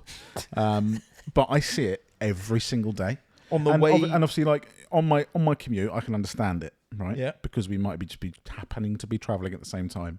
But the other day, I was out with my girlfriend in a different area. This is probably only 20 minutes from where I live, but still in a different area. I'm driving along, and it drives past. I was like, "There's no way." Also, it's recognisable. It's Yeah, you know- yeah, Blue yeah. Focus ST. It's got like tinted headlights, black vents. There's no identical other one. And I see this car every single day. Every day. I've only been in this place for like a month. Every day I've seen this car, and wasn't. I didn't think much of it until I saw it in a different area. And he's always going the other way. Check the plate. It could be 5 different ones. Just, with a common modification. I'm never following it. He's always going the other way. That's what's more And baffling. he's going, look at that dick in a Range Rover. But if you listen, if you know someone in sort of, I don't know what area that is, Great Aylesbury. Missenden, Amersham, that kind of thing, who has a blue Focus ST, tell him to go away. Stop following me. But it's also because there are probably 10 cars like that every single day, but because they're normal, you don't notice them. Yeah, but he stands out. Whereas it's But it's when it was in a different area. And Yeah, it then wasn't, that's he weird. was off the That beaten is odd. track. Yeah. And he just appeared. I was like, no, you're following me. It's a government spy. Also, it's a car from my part. It's something I've owned many times, and he's just driving past me. Didn't like that. at all, but now let's say they walked up to your door and said, look, I'm trying to get rid of it for £1,000. I don't want that car. Okay, there you go. I don't want that car. I don't want any more part in Focuses. I need to stop. That's done now. Your Focus chapter's done. It's chapter ended, unless Okay. a really nice Mark II RS came Okay, out. perfect. For £4.80. Yeah, for £4.80. The next one is a sort of news story, sort of not. This is kind of car related. It's got 4 wheels. I came across a news story this morning about someone who has their van trapped in London, and it's been there for 2 years. Oh, I've What? heard the same story. Did you? Yes. I haven't heard this. They're in it's like not- that owes them like Fancy. 40 grand or something, doesn't it? It's not 'Cause funny. it's stuck It's in a not car funny. park. It's not. It's not funny. It's not but funny. it's mildly amusing. So this guy, I don't actually know what it is. Guy owns a business, bought a van for said business, drove into London for something. Again, this is great information. Yep. Yeah. I feel like you skimmed and scanned over this story quite a bit. News presenter Will. Someone buys van, owes him lots of money. Man buys stuck. van for something, drove to London for something else. But obviously in London, not much parking, so there's lots of sort of funky, weird parking solutions. And this particular place has got this really like just odd parking thing. You drive in and it moves your car about. It's almost like a Fast and Furious Japan Tokyo Drift. Oh, type my thing. rad. Oh, It's my one- van. Oh, It's my one van. of a kind. My van. It's lost. So he's parked his van in this thing. All good. It goes away. You know. He just hasn't had it back in 2 years. It's not funny. He's every time he goes to it, the valet's like, we're just gonna getting it ready. When they said it, because he was like, "Oh, my van's trapped," I thought it's been in there a couple of weeks. He's like, "No, it's been in there for 2 years," and he's tried to like go to the company, and they refuse to do anything, and it's broken basically, and they haven't fixed it, and he can't get his van back. But And he said he's paying like 300-400 quid a month on this finance deal for this van. Nothing he can do about it. But do the parking company also want payment? I don't know. To be fair, I didn't read that 'Cause far that- into it. I that's- mean, that's- that that's would be a- wild. that I was read the wild. headline. It was hilarious. Yeah, no, you can't have your van back. Also, you owe us 10 grand. Are you going to take this van away? Mate, it's suspended in midair. I can't Alice, take mate, it. just get it. That really, I didn't really think it was a thing in London. Those type of No, sort of I didn't know that was a high-tech thing. parking things. If you see a video of it, it's wild. It's something from if you're from Tokyo the 80s, Drift. that's how you'd imagine 2025 would look. But yeah, that's crazy. I would be raging Yeah. because there's nothing you can do. Now give me my car back. Nothing you can do. Because if you go in there and fix it, it's all better for them. Yeah, So that's it. That would really, really annoy me. I want to know what else is trapped in there. yeah. Is there anything cool in there? Maybe we should go and do some investigative work. It's the modern day barn find. yeah. Well, that was at CSL. There was the M3 CSL in a similar fashion. In London in a car park. I can't remember what the actual story was. The owner knew about it, but just didn't really care. And he caught wind of the fact that everyone was obsessed about it, and then went, "All right, I'll bring it back." He's fixed it now. Yeah, and it's driving it again, but it had like 800 miles or 1,500 miles or something.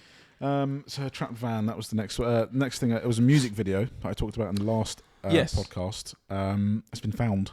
And would you like to eat perhaps some hats to be eaten? A little bit of humble pie. It's exactly the video you said. Yeah. But for context, it's a Snow Patrol video. Yeah. But so Snow Patrol used the video. Rendezvous. Yeah, Rendezvous. And yeah, it's the exact same video. Quite annoyed by that. Someone sent it to me on Instagram. I will tell you the name because you deserve your flowers. Well, for this one. So last podcast we were talking about music videos with cars that we like. Yep. Do you know? Can you remember any of that? Was there any that you remember being like, "Oh, that's cool"? Tom Baxter, that was the guy. Thank you. Thank you, Tom. Thank you for the closure. Music videos with cars. Were you big into like music videos? Like early big 2000s? into music. Okay, but not so much the like videos. Yeah. Not a Jamiroquai video. No, it doesn't really float my boat. No. Oh, okay. You could watch it without the sound on. Yeah, then it's great. Then it's just like a Top Gear episode. I'm sure there are many that I'd appreciate. Yeah, but not off the top of my head. That's all on the. I think. So anyone else know anything about Ben? Anything? Ben, you're up. Perhaps a forum question. Time for the forum. I think it is time for a forum question. So if you're listening, first time listener, first time caller, we like to do a section on the podcast where you, the viewer, can ask us horribly affected car nerds a question with no judgment. It can be a practical question, i.e., how do we fix the timing chain on our Jag XFR engine? That one's aimed at you, Tony. Or why do we feel the way we feel about cars? Ben, I'm going to hit the button. Ben has got the stick of truth. Tony, I'm very sorry you can't hear that because you're not wearing headphones. It said. Did it sound really good? Yeah, that was just silence. It was Ben just whacking a button with a metal stick. Okay, this is from Spotify from a man called Carl Draper. Hello, Carl. Your tools are quite good. Husband of Eve. Nice. I think we actually had Carl before because we had a Draper before. Could have sworn because someone said Eve Draper. Oh, okay, fair enough. All right, what's the question? Threw me off. At what point do mods become mods that you have to declare on the insurance? For example, there's the pedantic rumor that having a sticker on the car will invalidate it, but do things like swapping what? Oh, bro decided. Not sure I can read today, guys. I'm very sorry. But does swapping things like suspension components over to more race spec matter? Surely it's just upgrading an essential part of the car anyway. I have always had that rumor as well, that a sticker could invalidate your insurance because it's technically a modification from standard. And I don't think they would. If you have a bump, they're not going to go, well, that sticker, I mean, they're going to pay you. You're going to take it off, aren't you? Let's be honest. But insurers are searching for some way to not get out. pay. I think if there was something big, you'd done something big, and they're really looking for somewhere not. They'll go, nope, that's not original. You shouldn't have done that. But the thing I always wonder is how.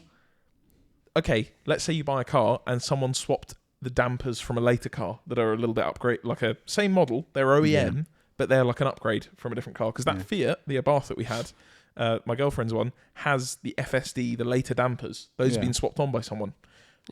If she bought that car, she'd have zero way of ever knowing that. So do you need to? What happens then? If you crash, do they go, just check you got the FSD dampers. These only came out in 2012, so can't have those. I can't remember where I saw it. I think it was when insuring a car because they gave it like a definition of like this is just so you know this is what a modification is, and they mentioned that can even be an optional extra. For example, like that this Merc or whatever, it has an optional extra wheel. You'd need to tell us that you have the optional extra wheels. Yep. I think in the UK it's a grey area. Yeah. A very extremely grey area. In the US, I think it's a little bit more based on what caused.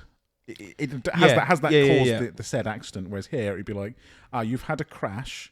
Oh, but is that a different? You've got a subwoofer in that. That's that made you crash. Oh, the bass absolutely threw you off there. Why is it that insurance it's a legal requirement? You have to have it in this country at least. You must have insurance, but it's not regulated. It can be whatever you want. I can go on one insurance company and try and insure my car, and it could be £1 million. The other one can be £20. I truly believe insurance in this country this is a conspiracy in a way. It's a scam. It is an actual Yeah, yeah. It scam. is a massive. Yeah, and then if you're paying £1,000 a year and you have a sticker on your car, that is Yeah. a joke. If 'Cause you I- refuse it. So Alex, sorry, I just brushed your shoe Oh, there.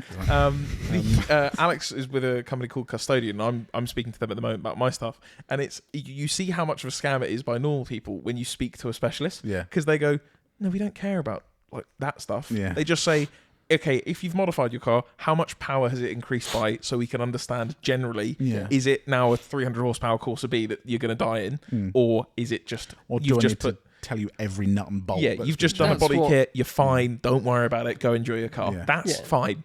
But then you speak to Aviva and they go, no, optional alloy wheels. That's $7,000 instead of one. What? So when I built the Corsa, that was one of the big things. How do I insure it? Yeah. Yeah. Because I used parts from 20 different cars to build that car. And so I went through Adrian Flux. He was Yeah. always the biggest, Yeah. broker out there that we could use. And they basically said, just send us a parts list. Yeah. If you were to have an accident in that car, what would you require to Yeah. replace it? Yeah. To rebuild it? Which is literally what insurance is for. That's Yeah. what they're there for. That's And- what and a it useful didn't- insurer does. But they'd already given me the quote yeah. to insure the car. All they wanted was the engine size, and what car it was. Anything on top of that, it wasn't them trying to profit from it. It was them trying to protect my investment. Yeah. Yeah, they were doing me. They were doing what I'm They were paying them to insuring do. your They were vehicle. insuring my vehicle. Other And- insurance? Oh, I don't understand Hold on, that. you What want us do to you mean? insure You- that car? You want to do what? Yeah. We want you to pay us lots of money, and we might insure the car. I think the way they looked at it was, you built the car, you're putting money into this. You're not going to drive it like an idiot and try and ride it off, are you? Yeah. You're going to look after it. You're not buying a car on finance that you don't give a monkeys about. Yeah. I get it. Like with some, there are some cars that the statistics show that guys who are under this age or whatever, Yeah. they get crashed a lot. You can kind of understand why those insurance goes up on cars like that, Yeah. but it seems to go way beyond that. And just Yeah. like even like Range Rovers and stuff. When I had to insure that car, I got quite lucky with a couple of quotes. But a lot of Range Rovers get stolen. But it's newer Range Rovers. It's keyless not that entry. car. It's It's not not that that car. No one's stealing a $4,000 L322. Yeah. But they insurance take that and run with it. Range Rover after 2010, we're just going to charge you that. I was getting obscene quotes, Yeah. like 2, 3, $4,000 to insure almost 15-year-old Range Rover, which is nuts to me. We have customers at work that they refuse to insure them Yeah, Yeah. in certain areas, Yeah, they just unless you have a ghost immobilizer or Yeah. this and Yeah. that. They put certain things in place, or if you live in a certain area, they will refuse to insure it. Yeah. yeah. I was just going to say, if you're listening and you are, Yeah. you need to kind of have a few years under your belt generally. If you're 17, 18, like even when we tried calling in specialists, they'd be Yeah. like, look, we'd like to help you, but you are statistically too much of a risk. Yeah. Yeah. But once you get to like 22, 23, don't just look at a comparison site because they won't have specialist quotes. Some of them will, but ring around different people who are like enthusiast insurers, and they will give you a good quote because you get to speak to someone as well. Like they don't.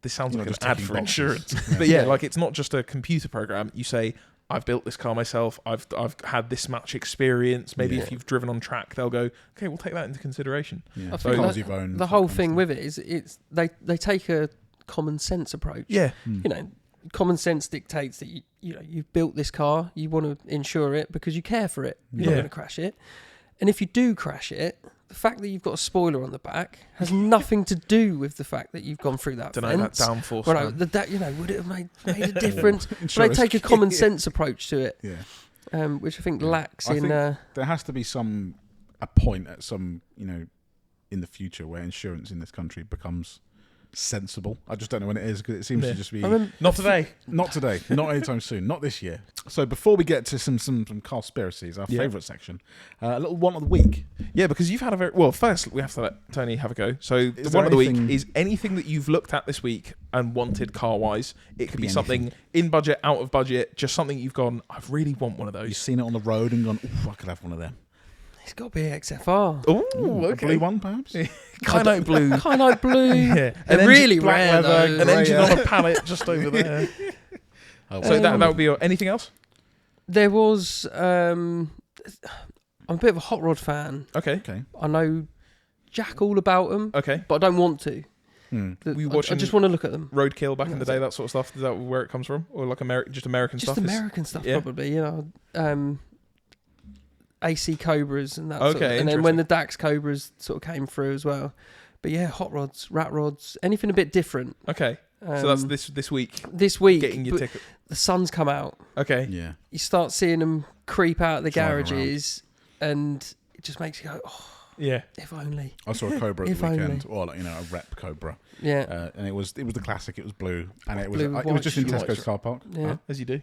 I was just all blue with white stripes. Yeah, no stripe. No stripes. stripe. Just blue. It was You've got nice. to have Nice. stripe. I don't know. It looked smart without it. See, if I'm having a replica, I think I'd have a GT40, and that's only from you because your dad was looking at them. Yeah, he and I does started keep looking for looking them. Imagine just rolling around a GT40. That would be cool. That's wild. Yeah, that is wild. Whereas a It's just Cobra- Le Mans car. Things you don't ever say about a Cobra, but a Cobra's a bit more usable every day to day. But this guy was this was in Tesco's car park. Just Fair pulled play. up, parked it up, went in Tesco's. Bobbidi-bobbidi-bob. Like it was, yeah. Yeah, Because I heard Living it. the I dream. was in the Nissan. And I just heard this bass yeah. drive past me behind, and he parked up.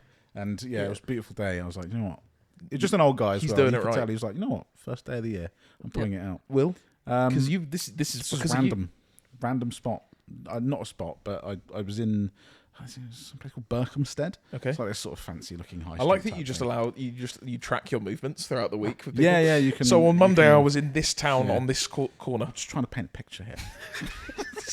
Berkhamsted's like this. It's not fancy. It's just a high street type thing, but it's quite a nice area. And I was just at this junction, and a Bentley Continental pulled up. And this is like first gen, early guy, 2000s. Mulliner wheels. It was like a sort of dark grey green colour. And I've Continentals. If one drives past, I've always been like, Old man is on his just way an to the old- golf It's course. like DB9, Yeah. DB7, anything like that comes past. It doesn't really float my boat. But this just sat there. I looked at it. I was like, something triggered in me. Yeah. I was like, I need one. I need that. They're a little bit like L322 to like Range Rover to me, where they are. It's just an unbelievable car. Like, it's not practical really, because it's a W12 6-litre twin turbo, gas guzzling thing. But it's extremely comfortable. It's very well built. It's British.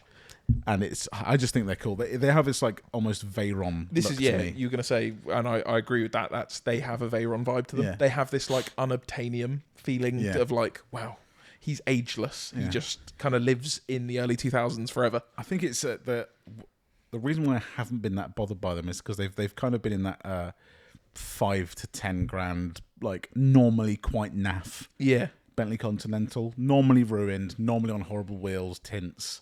run on a shoestring. Someone's tried to like facelift it or Yeah. whatever it is. I was like, I'm not that bothered by it. But this was just left as it was Just original, on the mud on the wheels, which is like those split. the really nice ones. It just looked nice. I did worry for a sec. I looked at it. I thought, why do I like that? He looks Am in I- the mirror and you're just old and And saggy. I just started to age. Yeah, you're like, oh. But then I started to look into it, and I started to look at them. Anything that I really don't like, I don't like them. I don't like the inside. yeah, they're Like, very like dated the inside. shifter and the steering wheel. It's all very 2000s Volkswagen. That's the thing I always find the funniest about them, because I don't know if you've ever like worked on them or seen them, but they were supposed to be the height of luxury in the Yeah. early 2000s, and yet they couldn't be bothered to change the shifter Yes. surround, so it is the same as a Mark IV Golf automatic shifter. It's like bejeweled with like encrusted diamond looking things, but the shape yeah. is just a standard like PRNDL with a side bit with a bobble. Yeah, and even like all Identical. the screens and stuff. It's all. And to be fair, it's the same in the later Bentleys. I drove like a press car one years ago. One of the later, like the newer V8 shape ones. It was a W12. It was as a well. W12. And that again, you can tell all the menus and stuff in the screens. It's Audi. Yeah. Yeah. It's like they change the font and you change this and that, but it looks like it's Audi. Do you know which one? Sorry, do you know which one really upsets me? The Ineos Grenadier has an actual BMW iDrive Yeah. shifter. I hate that. Does it? Yeah, Also, it's- how hard is that to change? it's How ju- hard is that it's to honestly just change? it's just It's like a 3 Series, and the rest of the car is kind of Morgan. does the same. Morgan Morgan uses BMW engines and has done for a long time, but they use a B58, which is the very tunable engine. Also, side thing, I'd like to see one of those at 1,000 horsepower. Yep. You're dying, but anyway. But yeah, you look inside this wooden, old-looking thing. It looks it's just this shifter in like a 120D. Yeah, exactly. It's that same thing. It's always a big disappointment. I've always loved Astons. Yeah. Anyone who says they're a car guy and can't appreciate the beauty of an Aston Martin is not a car guy. I was lucky enough to drive a DB9 a few years ago, and it was instantly put off by the key. I hadn't even got in the car. I was like, was it an early one? So early one. An early one. So it was a Ford key. But the most annoying thing was, maybe it's OCD, but when I put a key in, you've got to have it. You always put it in a certain way. Yeah. But they've twisted the blade 90 90 degrees, so it's kind of side. Yeah. So you kind of don't know how. This is wrong. Yeah. You're Aston Martin. So you design a nice key. Well, I wonder if that's why they then went to that crystal thing. So they were like, okay, we messed up. I think on they that did. one. I genuinely believe that they've had complaints about the key. Of course, I can't be the only person that's complained about it. Because you can't be going. This is what we're Aston doing. Martin, the cream of the crop. Yeah. And someone goes, oh, let's see your keys, and you go, no, I lost them. Oh, they're gone.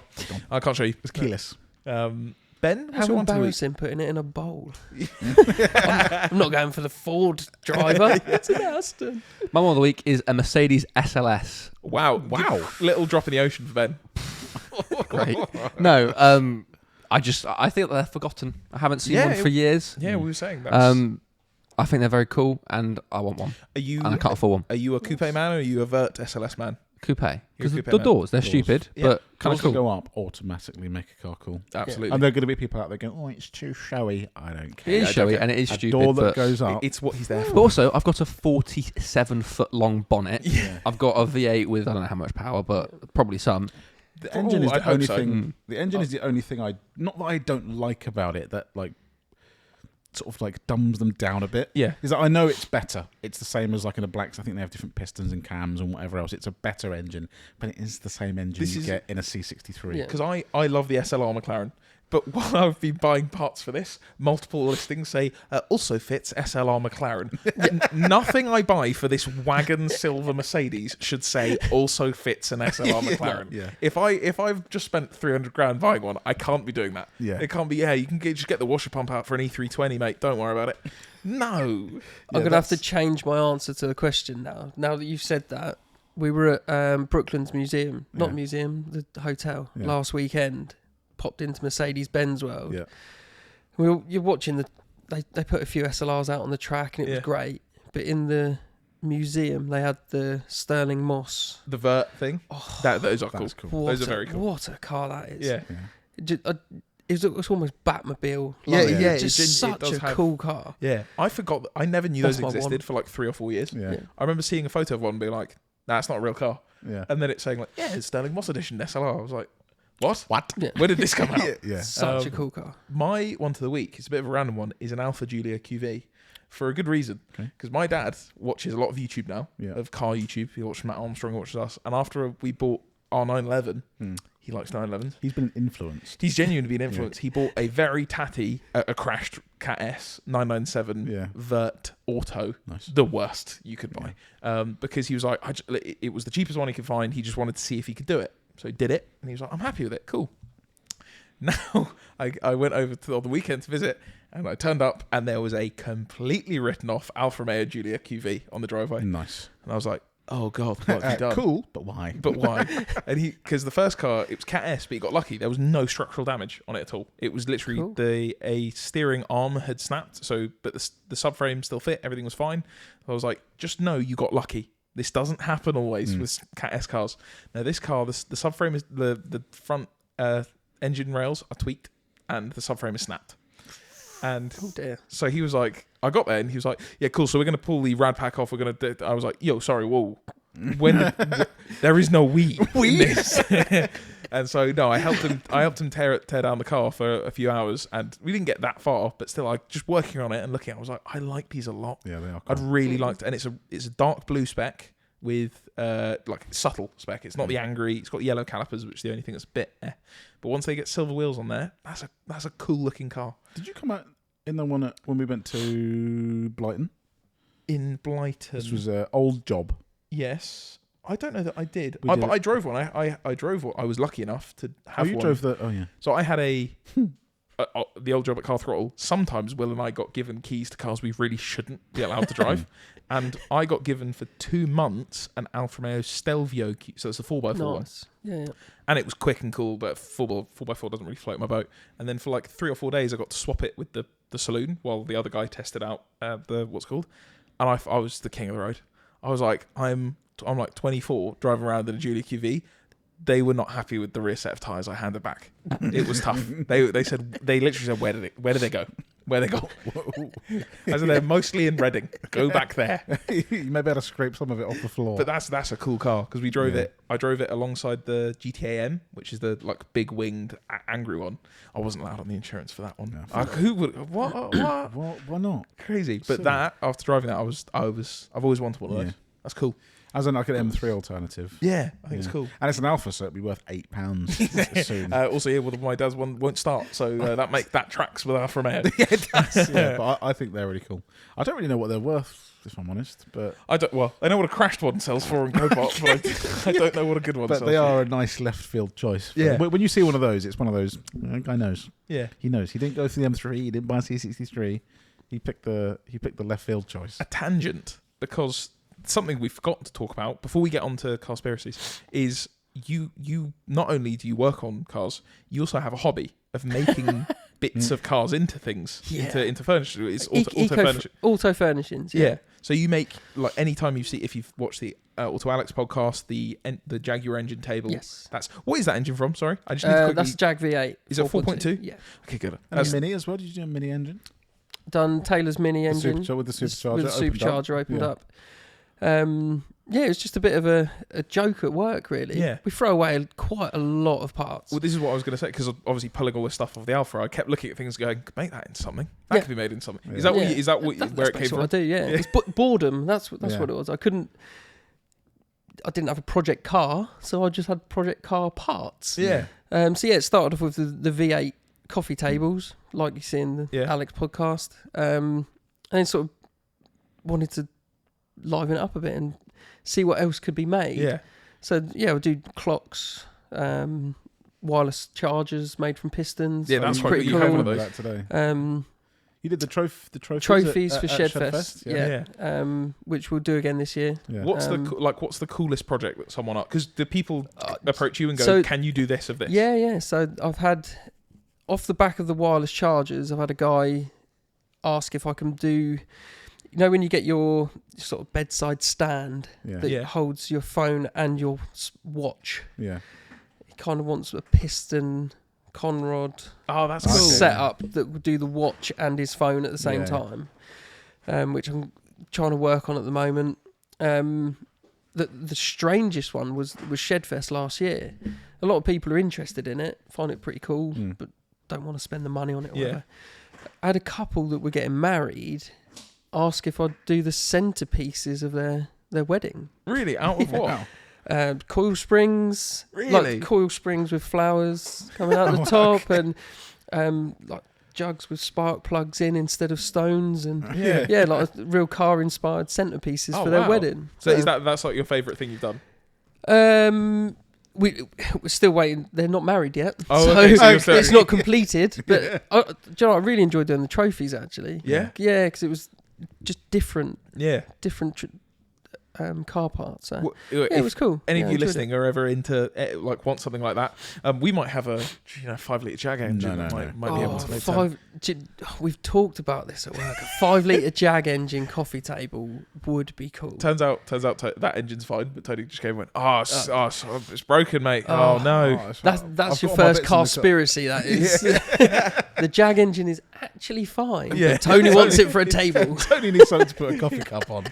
Have you ever turned a burnt out 911 seat into a coffee? Not coffee table, into a an office chair. Because That would be We cool. keep needing to do we that. have them that'd up be there cool. above their heads, and Yeah. we've been saying since day one we want to turn that into an office chair Yeah. for the little room in there. too right. What would be give that a go. what would be the best car office chair? Most comfortable? Ooh. Oh, E55. Recaro. E55 would be great. This seat is more I actually know what the correct answer to this is. It's a Land Cruiser Amazon seat. Okay. I've never. I remember sitting in one. My dad's mate had one. We borrowed it for a day or something because one of his cars broke, and so I remember getting into it and just sinking for 1,000 feet and just going, "Oh my god, this is amazing." I think we did like a long trip that day, and I was fine. Yeah. I could do 1 billion miles in a Land Cruiser seat. Range Rover seat, but if you could put armrests on both sides. Yeah, Oh, you then need that's two. lovely. Why don't they? That would be I like nice. a captain chair. Yeah. They're good. Yeah. I'd go with 2 seats. The Recaros from a 90s Ford. Okay, Like yeah, a- like a- an RS, with a hole in the headrest? fishnet. Oh yeah, Yeah. they're comfy. If they're comfy in the right right driving style. Yeah, no seatbelt on it. No which is seatbelt. perfect. Yeah. But for comfort, Volvo 960 Volvo seats are also. GLE. The Those are V70 V70 because Will and I both shared a Volvo at one point. I bought Yeah. a Volvo off Car Throttle and then sold it to Will, and so we both owned it for like a month each. And that car, I miss that car a lot. I really do. Shiniest leather seat you've ever seen. Oh god, But the most inviting looking seat. yeah, And you sit in Yeah. it and you just go, ah. yeah. It's just, it was nice. That was so nice. We did when I was younger. We did the Crumble Rally around Europe. Yeah. £500 banger. Yeah, And we done it in a Volvo 960. There was a lot of miles But you with didn't 4 care. blokes in the car, and it was like driving an armchair. Yeah. That car was so comfy. yeah. If I could turn that into an office chair, That'd you be probably cool. wouldn't get much work done. You're just asleep. sit and, Something Yeah, with massage really seats. comfy. Something with If a you massage could get that plugged wide in. in and all less Or if classy. you could get like a one of the cloth Volvo seats with heat seat with heat With seat heat, elements. yeah. seat heating. That's it. Heat Or- seating, Heat innit? seating. Yeah. Yeah. heat seats. Um, Have you ever done a chair? Or is it no, mainly not done engine a, parts? Not done a chair. Okay, It's well, mainly yeah. engine Might parts. have to Yeah, make a we don't really request. get sort of interior parts. Yeah. The next one I keep looking at is Sorry, I have one. go on. The old gearbox for the 911. I thought you'd done that as a we want to table turn in it- the podcast. We want to When turn I it into a I podcast flicked it on centerpiece. and thought, hold Yeah, on. He's just behind Hold on, your. what have they built here? There's a nice little table in the middle there. Yeah, he's just behind your head. The first gearbox yeah. is dead. That's for sure. We know that. So that is available to be made into anything. Perfect. Or a lamp. Stick it in the back of the van. Maybe easily made into my sadness. There's a tangible sadness there. Shall we end? So, well, firstly, if you guys like the sound of that, hit up Auto Furnishings because on Instagram as well. Instagram, yeah, Auto Furnishings UK. There you go. Or come see me at Shed. We've got a stand Yeah. at Shedfest. So There you go. yeah. Shall we end chat. on some Conspiracies? Sure. They're our favourite. Matt Armstrong was an industry plant by Copart to encourage people to spend more on their site and No. crash down. I got that. I mean, my dad is the example. Matt Armstrong is actually a lizard. Like it's like the Queen thing. It's like he's actually just a lizard person. You know, if you Hired by rearrange the Copart. letters of Matt Armstrong, it comes out to buy a car from Copart. No, but it is fair. Like his influences, he's ruined Copart. I'd say my dad bought those cars 10% because of us. Yeah. Because he's gone, well, you're an idiot and you can do it, so surely it'll be fine. But 90% because he goes, I watched Matt Armstrong and he did it. I remember we went to the smallest cog for a drive-by video when we were having the 911 looked at, and I can't remember the guy's name there. Cannot remember. Richard Hammond. No, that's the guy. That's the one. Easily. No, there's forgettable. one of the guys who works at the smallest cog, one of the more experienced chaps there. He was basically took, obviously that was a Copart. Well, Oh, not yeah, Copart, yeah. but you know, it was a salvage car. But he was like, I was doing salvage stuff years ago. Yeah, Like, before it was cool. Like Yeah. he was like, I was buying cars from salvage yards, fixing them up, and having them for a fraction of the price. Whereas now, it was probably a bit. Oh, that's a little bit scary. It is still scary to a lot of people. But now, more enthusiasts or even people who are traders, dealers, whatever, are going. Oh, do you know what? I could do it myself, or I Yeah. can do this cheaper, or whatever. So yeah, Matt Armstrong, you have come on the podcast Sure. and state your name, cuz. I mean, you have just called him a lizard, so I don't know how. I didn't mean it. No. I really- in the nicest possible I way. didn't mean it. I was theorizing. You we- might be a lizard. We used to, at Car Throttle, early days, like 2016, at lunchtime, we'd put Copart Bid it. at the auction just on the table Yeah. for no other reason than we just wanted to watch what would go through. And that was, again, before anyone had done that sort of thing. So there were cars going through for like, you just get Corsas going for 50 quid. Yeah. And they'd sell. You'd be like, sorry, you just got a Cat D, like little bump in the back Corsa C for £50. Out the door with your fees, 250 quid, Yeah. done. Crazy. Yeah. Have you ever considered, have you ever bought Oh, salvage cars or Copart Never stuff? bought salvage cars, but watched auctions Yeah. a lot because It's it's tempting. amazing. It's not just how cheap things sell for, but how much some of it sells for sometimes. Yeah. You look at it, and my brother-in-law wrote off his T4 transporter. Yeah. Sold it on, ended up at Copart. I said to him, just buy it back. Yeah. It's going to go dirt cheap. Hmm. We'll repair it, not a problem. It went for more than he bought it for in the first place. It was a full running van. Yeah. Couldn't believe it. Like, it's in Cornwall. It's a transporter, so, Yeah, it's so everyone's- going to sell. But Yeah.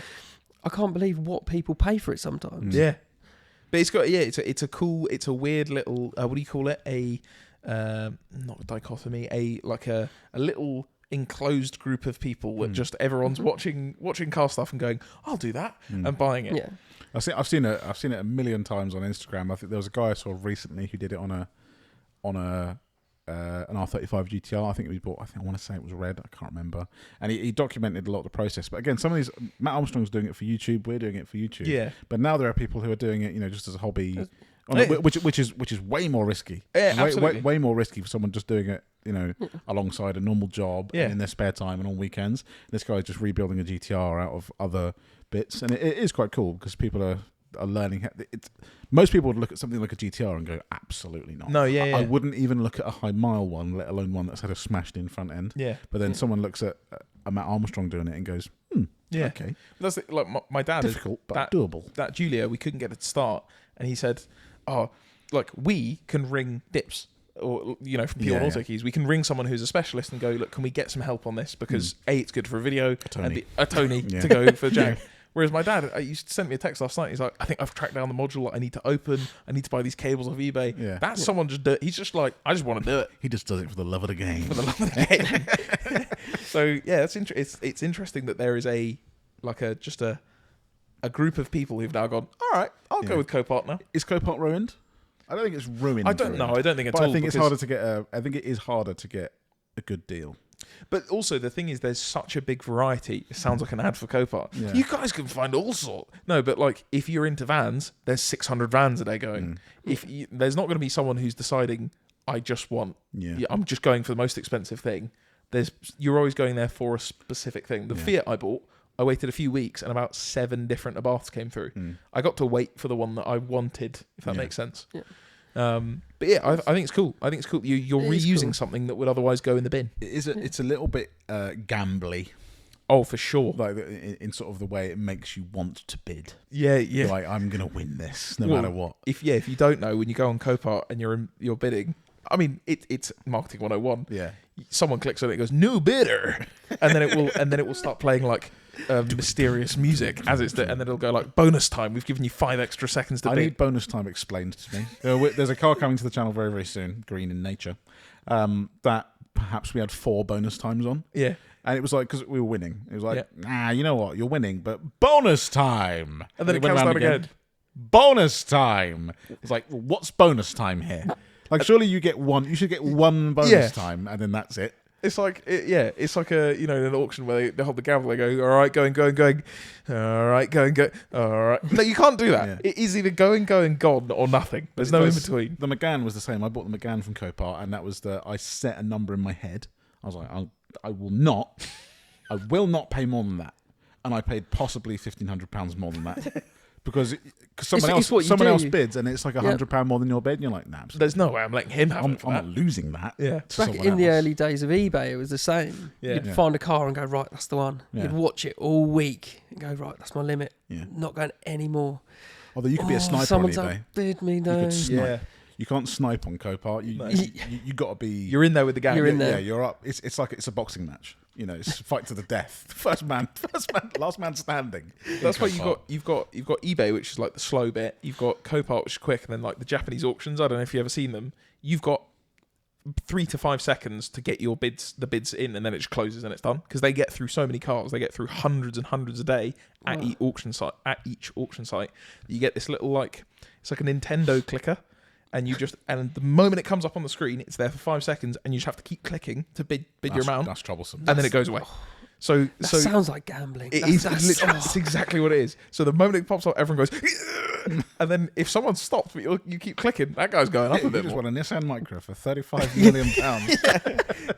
But I'd love to do that. Go to Japan and do the auctions there Yeah, because that would be we'd get in trouble. It's like a car Vegas. Yeah. You go in, it's a room with no windows. Yeah, exactly. People just smacking buttons. Cool. That's dangerous. I've not really looked at Copart No, in that way. Oh, No, well, do you know what? I don't. Yeah, don't I start. might Yeah, steer don't. clear. it's like a smoker, an ex-smoker who's quit. They're like, just don't start, mate. Just don't start, and you'll be fine. Just have a look, though. Have Have a look. Have a taste. I'm going to say plausible to that. I Yeah, think he's Matt a- Armstrong, yeah. Copart created him in a lab. Yep, he is a lizard human planted on this earth by Big Copart. Big Copart. Big Copart. And he's ruined YouTube also. Yeah. Yeah. Save some views for the rest of us. For the better, though. Yeah, Also, yeah. cool stuff. Gets to make cool stuff. Yeah. Right. Well, thank you very much. Thank you very much, Tony, No, for coming thanks on. for having me. Yeah. We will be back next week, Yep. as always. No perhaps, guest next week. perhaps guestless. Yep. But thank you very much for listening to the Cars Rule Everything Around Me podcast. Remember, cream get the money, dollar bill, y'all. See you next week.